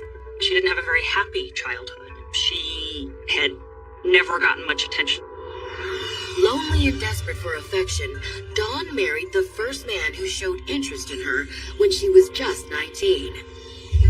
But her happiness would be short-lived. Her first child, a girl, died from complications not long after delivery. Eventually, she and her husband had another child, a boy. Dawn had lost a sense of purpose for her own life. She experimented with drugs, and it got to the point where she even tried to take her own life. The drugs and the suicide attempt took a toll on Dawn's marriage, which eventually ended in divorce. When her ex-husband was granted custody of their son because of her substance abuse, Dawn spiraled even further out of control. By age 20, she had hit rock bottom and was living out of her car. Dawn wanted to start over, but didn't have a lot of resources. Desperate for new direction, Dawn moved back in with her parents and took a job at a local grocery store. She hadn't been working there long when a coworker recognized she was struggling and introduced her to the Mormon faith. A friend of hers introduced her to the Book of Mormon, and she joined the Mormon church. It really resonated with her. Dawn began attending services at a Mormon church in nearby Walnut Creek, which drew the ire of her devotedly Pentecostal parents. But Dawn didn't care. She had not grown up Mormon. She just really found what she was looking for with Mormonism. It gave her a community, it gave her friends, it gave her a support network. She really was just thriving. On Memorial Day in 1999, Dawn attended a church mixer, and one young man immediately caught Dawn's eye. 28-year-old Justin Helzer. Justin certainly stood out that night at this dinner. Dressed in black, very tall, like almost gothic looking. He certainly didn't look like your typical Mormon single at one of these events. And that made him even more intriguing to Dawn. There was this mystery man who had this aura about him. Justin Helzer's childhood had been very different from Dawn's. The second son of devout Mormon parents, Justin grew up in nearby Martinez, California. He was born into a very traditional Mormon family. He was very well educated in the Mormon scripture. But like Dawn, Justin knew what it felt like to be the ugly duckling. Growing up, Justin's older brother Taylor had been the golden child. Taylor Helzer was the oldest child, and from the time he was born, his mother believed that he was a prophet of God. Justin knew very well that he was in Taylor's shadow. After high school, the brothers fulfilled their required time as missionaries for the Mormon Church. They spend a year or two preaching the Mormon religion, converting people, and spreading the word. After their mission work, Taylor got married and became a stockbroker. By comparison, Justin struggled to find his way. He dropped out of college and shuffled between odd jobs. He didn't really have his own sense of self and didn't have the charisma that his older brother did. By 1998, Justin discovered his older brother's charmed life had taken a turn for the worse. It seemed Taylor had decided he was tired of living by Mormonism's strict principles and wanted to try what he called a normal life. He started using a lot of alcohol, a lot of illicit drugs, and had a number of extramarital affairs. As a result, Taylor's wife left him, and he lost his job as a stockbroker. With nowhere else to turn, Taylor asked Justin if he could move in with him. Excited for the chance to help his older brother for a change, Justin immediately said yes. Justin found himself in a position where he could support Taylor, and this basically boosted Justin's self-esteem. Back under the same roof, the brothers decided they both needed a change in their lives. As a way of rebelling against their rigid upbringing, they both grew out their hair, and Taylor stopped going to church services every weekend. Justin, on the other hand, still attended a few church functions. And it was one night in the spring of 1999, when Justin made an appearance at his church's singles mixer, that he was approached by a sweet and demure woman who started flirting with him. It was Dawn Gottman. Taylor was always the star of the show, so for Justin to get some attention from Dawn, I'm sure it was really exhilarating. As for Dawn, she liked Justin's shy and gentle demeanor. And it came as no less of a surprise to her that Justin found her attractive as well. Dawn was astonished that this tall, handsome stranger started paying attention to her. She had never gotten much attention from men. Justin and Dawn started dating, and her depression vanished completely as she and Justin fell deeper in love. Justin brought her out of her depression and gave her some badly needed self-esteem. Eventually, Dawn moved into the apartment Justin shared with Taylor, and the three became inseparable. One day, Taylor told the lovers he'd found something to fill the void in his life since he'd stopped attending church. It was a seminar billed as a revolutionary self-help workshop, and he invited Dawn and Justin to go with him. The group ended up attending a seminar that was designed to enable someone to confront their inner demons. It was an intense experience. Dawn and Justin loved the workshop, but it was Taylor who excelled at it. He was immediately drawn to the seminar's manipulative teaching techniques. The seminar involved a lot of psychological manipulation, and Taylor picked up on these techniques to use it to his advantage. Before long, Taylor wasn't satisfied merely learning. He wanted to teach, and he told Dawn and Justin they would be his first students. Over the next several months, Taylor acted as Dawn and Justin's spiritual mentor. But he added his own spin to the teachings he had learned from the self-help seminar. During these mentoring sessions, he mixed them with hallucinogenic drugs, which made both Justin and Dawn even more susceptible to his manipulation. Taylor told Justin and Dawn that he was completely and finally done with Mormonism. He proclaimed that God had spoken to him and given him a new mission to carry out. His plan was to do away with the Mormon church and start his own church. And in order to do that, he needed to defeat Satan. Taylor eventually comes to the conclusion that he is the one who has been chosen to bring in the second coming of Jesus Christ. The revelation came as no surprise to Justin, who grew up believing his older brother was a true prophet of God. And Dawn was so deeply in love with Justin, she was willing to help his brother in any way she could. And it was almost like a family/cult. Dawn and Justin became Taylor's devoted disciples, and together they began recruiting new members to Taylor's cause. They called themselves the Children of Thunder. They wanted to rid the world of Satan, bring love and peace into the world. But in order to achieve Taylor's vision, both Justin and Dawn knew they needed more than mere faith. And little did anyone then know the lengths the couple would go to make that vision a reality. Coming up, while Dawn and Justin spread the word of Taylor's new religion, police are called to a bizarre crime scene. They discover the bodies and they're both shot in the face. And a startling discovery points police in the direction of a surprising suspect. The case keeps getting stranger and stranger. Where is all this going to lead?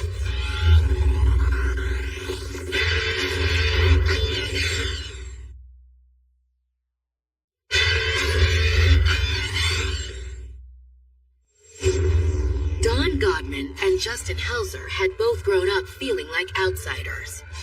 So when the couple fell in love after meeting at their Mormon church, they each believed they'd finally found their soulmates.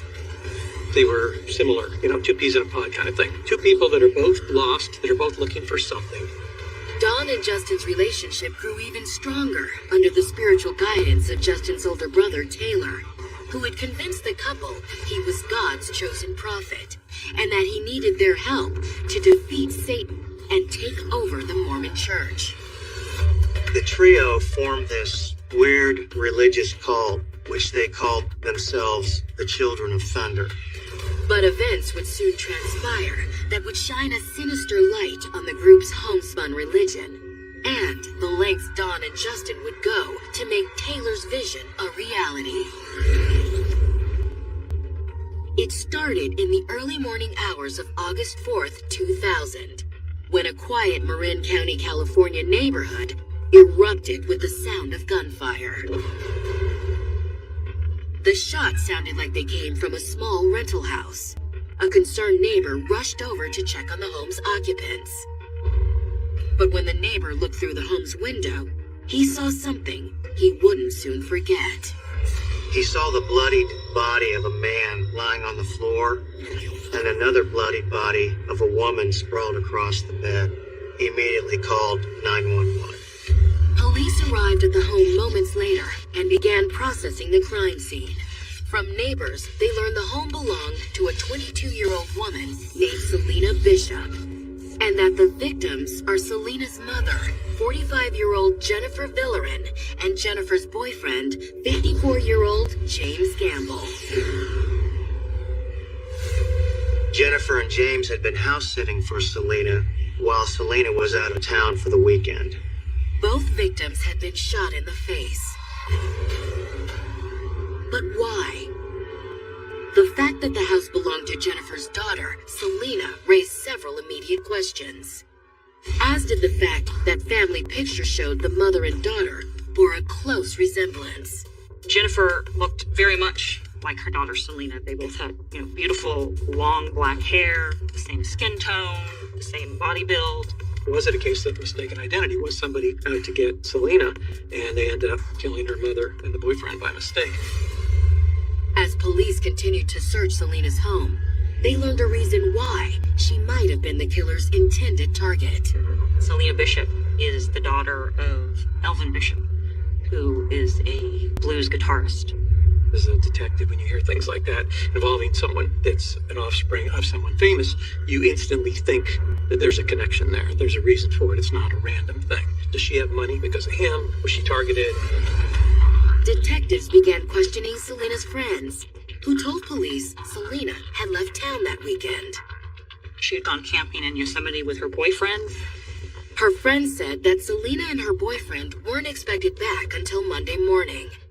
But when detectives asked their friends if they could tell them more about Selena's boyfriend, they all said the same thing. None of them knew him. And the only thing they knew for sure was that his first name was Jordan. None of Selena's friends or family was able to meet Jordan. He was really secretive and kind of strange.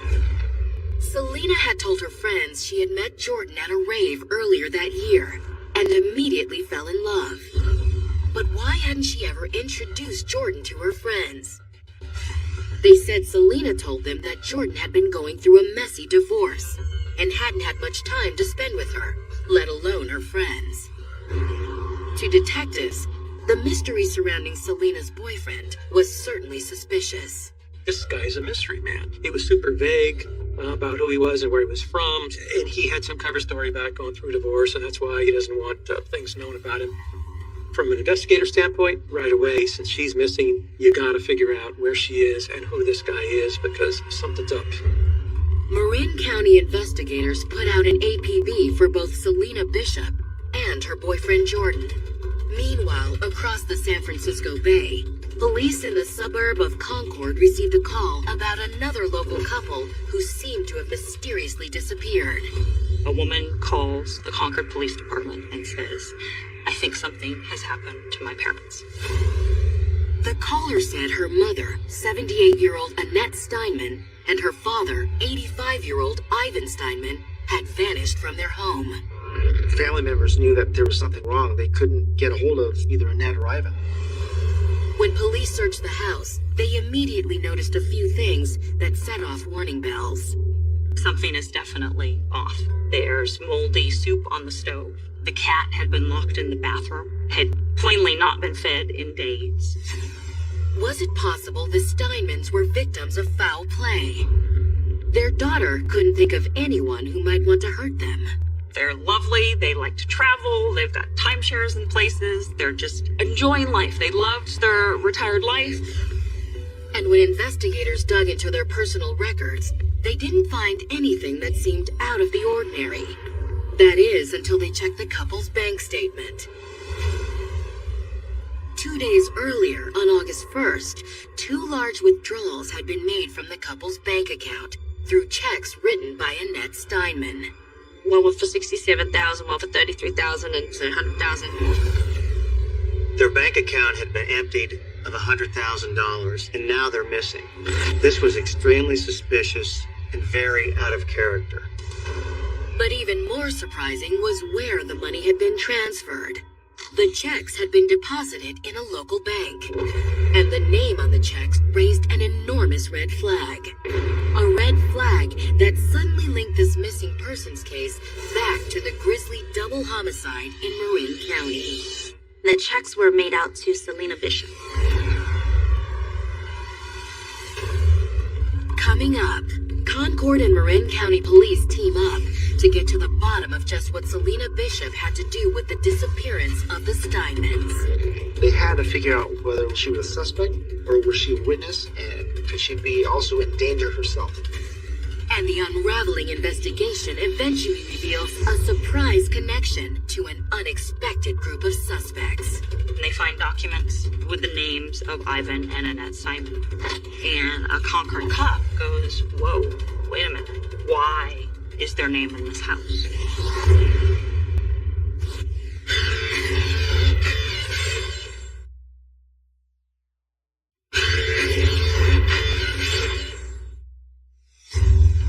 Don Godman and Justin Helzer were a pair of outcasts who found each other through shared faith in the Mormon Church. Their love and devotion seemed to grow even stronger when they began following the teachings of Justin's older brother, Taylor, who convinced the couple to leave the church and help him establish a new, strange religion. They formed this religious cult with the idea that Taylor was a prophet ordained by God, and they were to call themselves the Children of Thunder. But a series of strange and disturbing events were unfolding that would shine a sinister light on Don and Justin's relationship and their homespun religion. On August 4th, 2000, 45-year-old Jennifer Villerin and 54-year-old James Gamble were found murdered inside the Marin County home of Jennifer's daughter, Selena Bishop. Selena, whose father was a famed blues musician, Elvin Bishop, was presumed to be missing, leading detectives to wonder if she too was a victim. Until a seemingly unrelated case across town made them reconsider that assumption. A woman calls the Concord Police Department and says, I think something has happened to my parents. And their names were Ivan and Annette Stein. Investigators learned that a few days before the Steinmans went missing, they'd written 2 checks totaling $100,000. But even more surprising was who those checks had been made out to: Selena Bishop. Police are now beginning to think these cases are related. But what was Selena's relationship with Annette and Ivan Steinman? Was she behind the couple's disappearance? And was it possible she had something to do with her own mother's murder? On Sunday, August 6th, investigators' worst fears were seemingly confirmed when the Steinmans' minivan was found abandoned in an industrial park in Oakland. Inside, there was no trace of the missing elderly couple, but police did find a bloody chainsaw. The discovery of a bloody chainsaw certainly did not look good for the couple.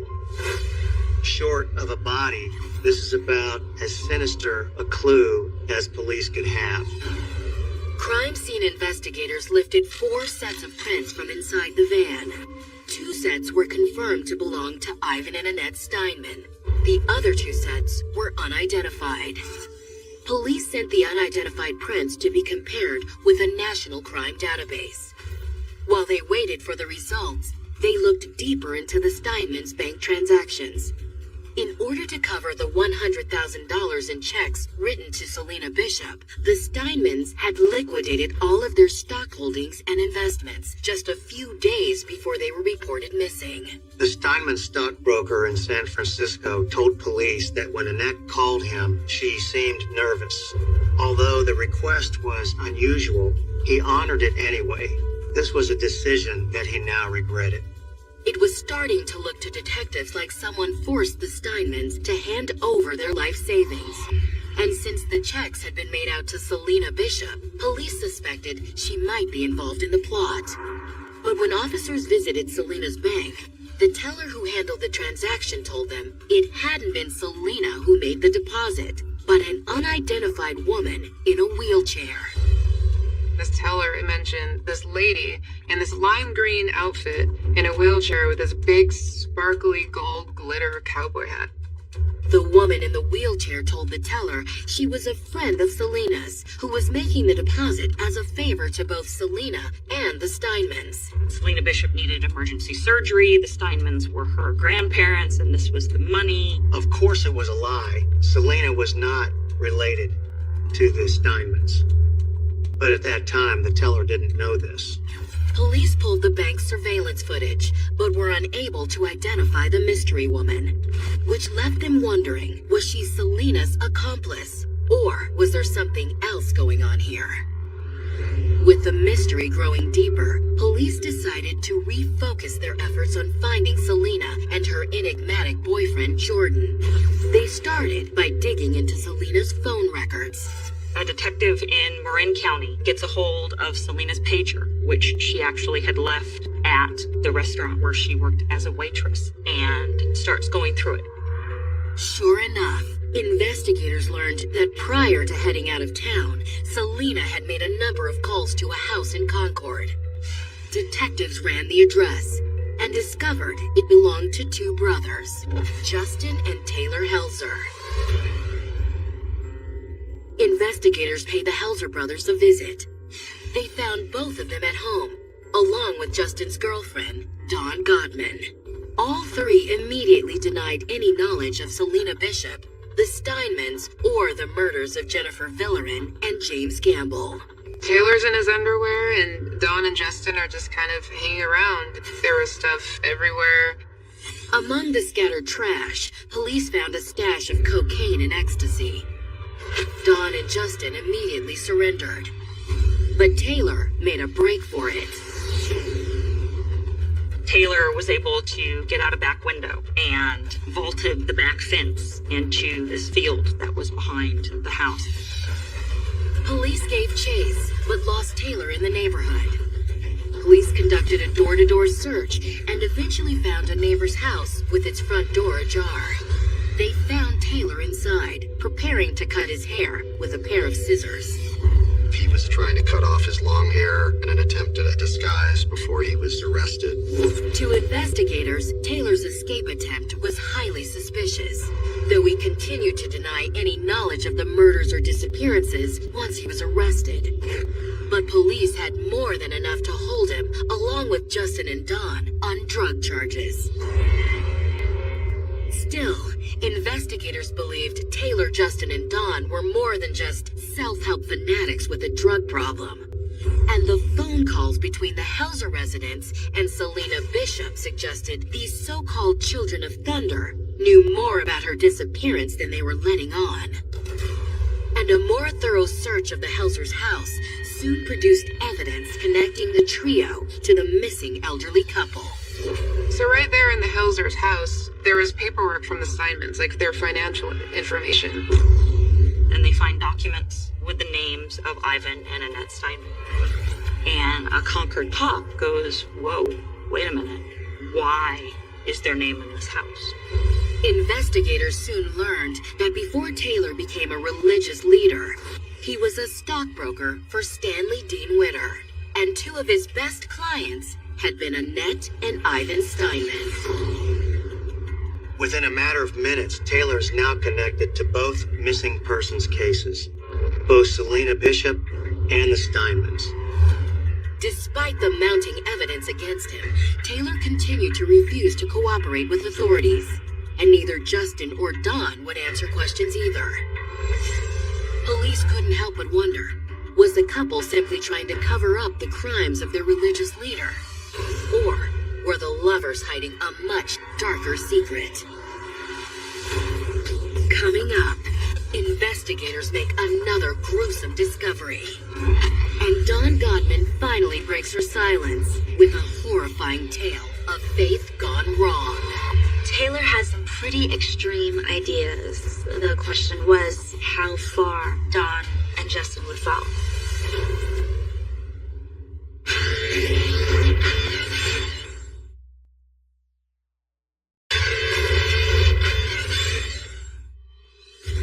Dawn Godman was a troubled 26-year-old woman trying to turn her life around through faith. And when she met 28-year-old Justin Helzer at a church mixer in the spring of 1999, she thought she'd finally found salvation. She was in love, this tall-dark, handsome man. It was her dream guy. The couple's romance seemed to only grow stronger under the mentorship of Justin's older brother Taylor, a charismatic cult leader.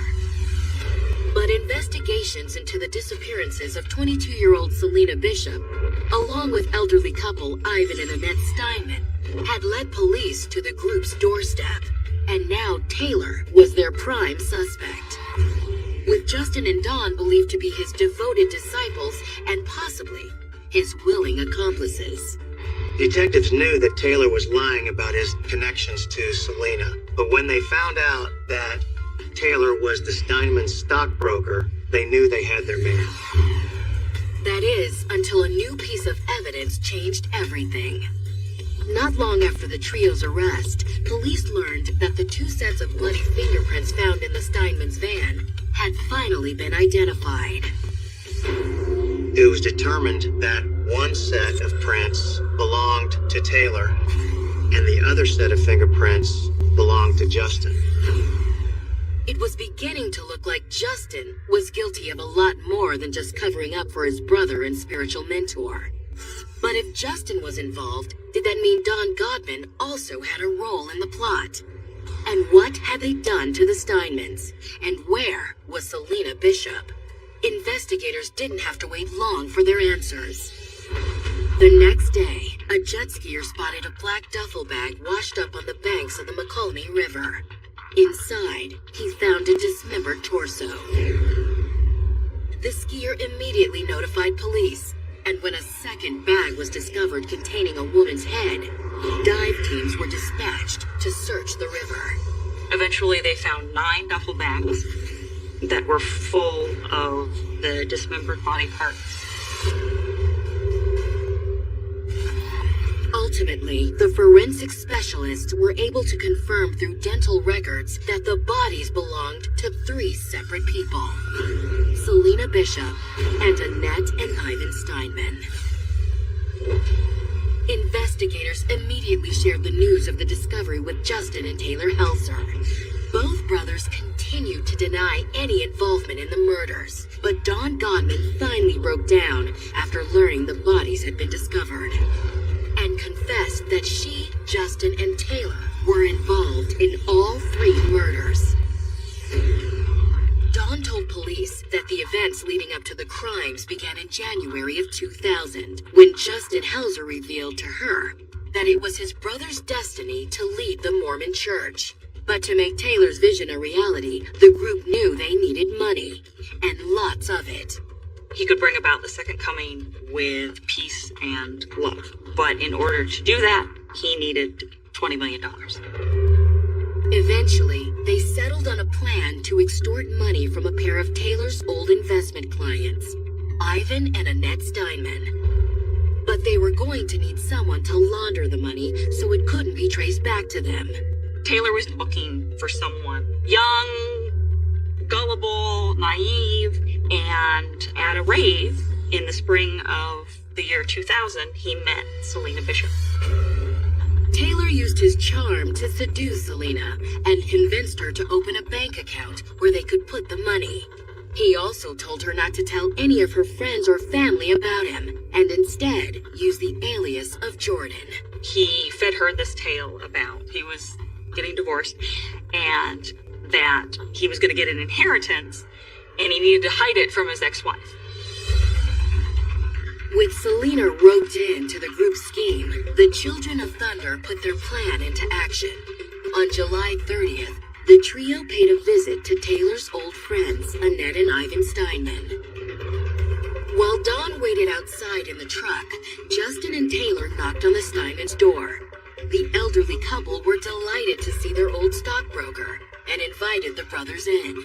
But once the door was shut, the brothers pulled a gun on the Steinmans and forced the couple to liquidate their assets so they could write them checks for $100,000. They held them at gunpoint and forced them to sign paperwork liquidating their stock holdings.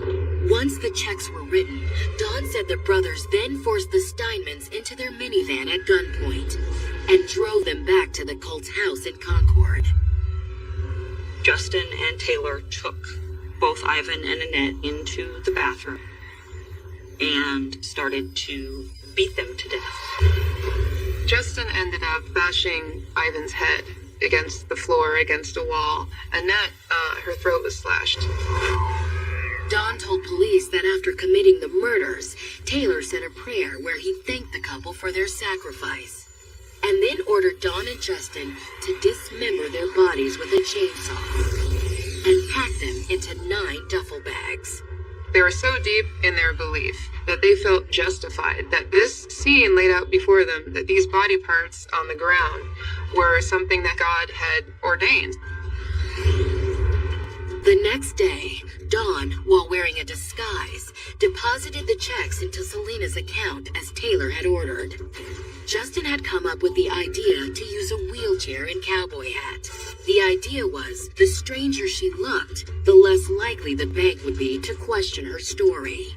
She was told that if you dress up this way and tell this sob story, they won't remember you. Nothing could be further from the truth. But Dawn said Selena wanted to know where the money came from. Worried that she would turn them in, they decided she'd have to disappear as well. Taylor invited her over to the house, promising a romantic weekend getaway. She was thrilled. Oh, I'm finally getting to meet his friends and his brother, and this is great. They go back to Taylor's place. She's gonna get a massage. She takes off her shirt. She's relaxed. She doesn't suspect anything. As Taylor gave Selena a back rub, Justin snuck in the room and bashed her head in with a hammer. Once again, Dawn helped Justin cut the body into pieces and packed it into the duffel bags with the Steinmans. They then loaded the bags into Justin's truck and drove out to the river to dump them. But even with Selena out of the way, Taylor became paranoid that her mother, Jennifer Villerin, could identify him. As hard as he tried to avoid any contact with Selena's friends and family, Jennifer had surprised them one day when he was at the apartment.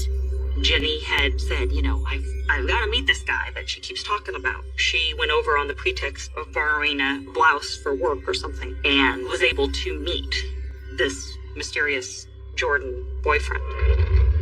So on August 4th, Dawn accompanied Taylor to Selena's apartment, where the group tied up the final loose ends. Taylor bursts into the apartment with the gun, and he shoots and kills Jenny Villerin and James Campbell. Police were stunned by Dawn's story. Combined with the evidence, it convinced them that these so-called Children of Thunder were nothing more than cold-blooded killers. All three were arrested on 5 counts of first-degree murder. Coming up, facing life in prison, Dawn Godman is given a chance to cut a deal with prosecutors. But will she turn on her lover? She saw the ship going down and saw an opportunity to save herself, at least to some degree. And while Justin Helzer stands trial for murder, his brother makes a shocking decision. You could have heard a pin drop. It was stunning. Nobody ever does this.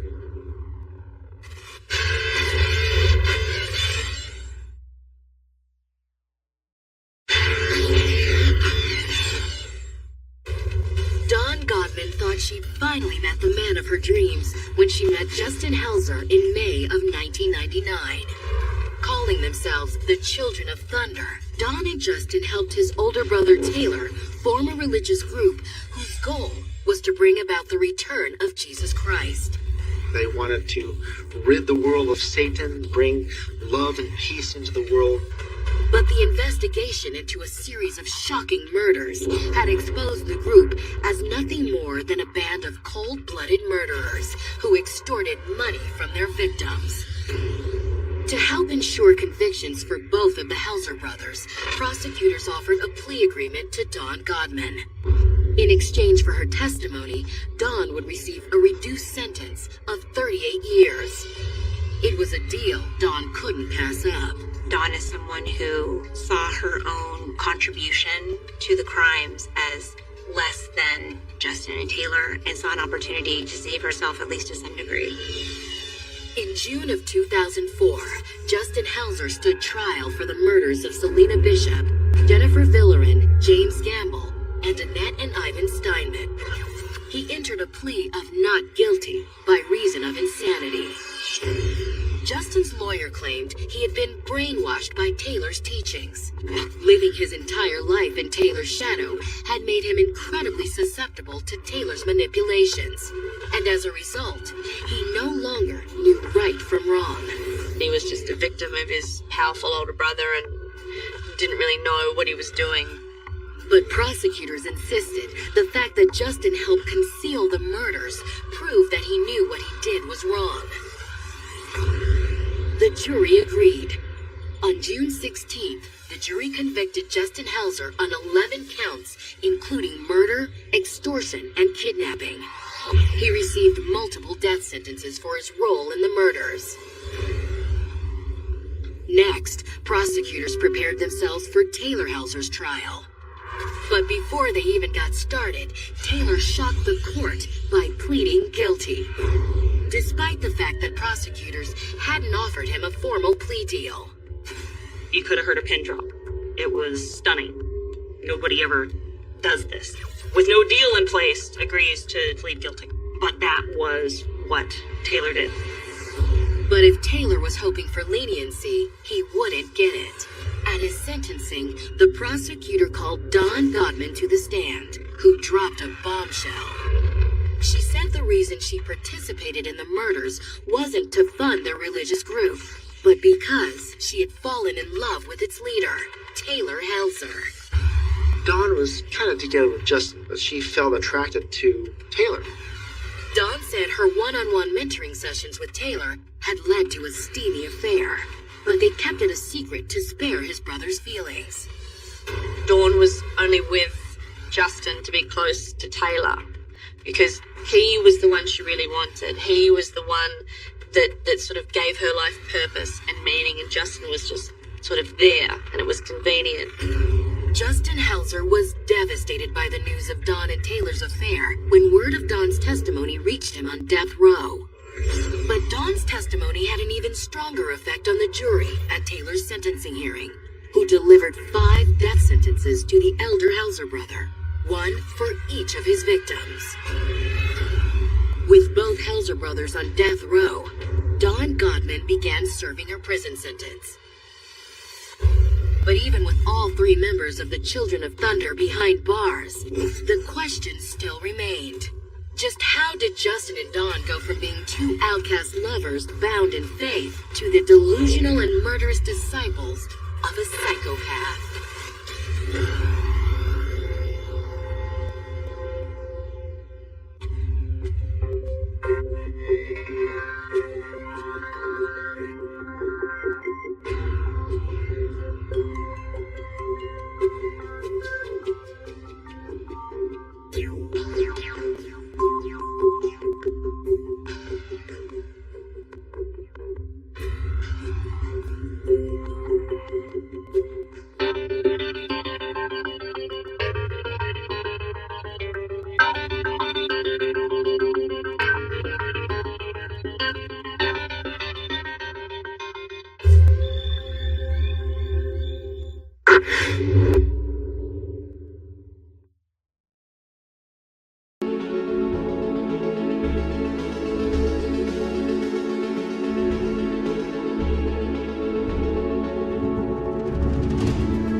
Gazing at the stars in the velvet sky, lost in memories of a time gone by. Melodies of the past played in my mind, whispers of the wind slowing down time. Let the music surround us, take us away to a sweeter place where memories stay. In this world of dreams, we will find a little piece of soul in the music that binds, painting pictures in the colors of sound. Echoes of the heart softly resound, lost in the rhythm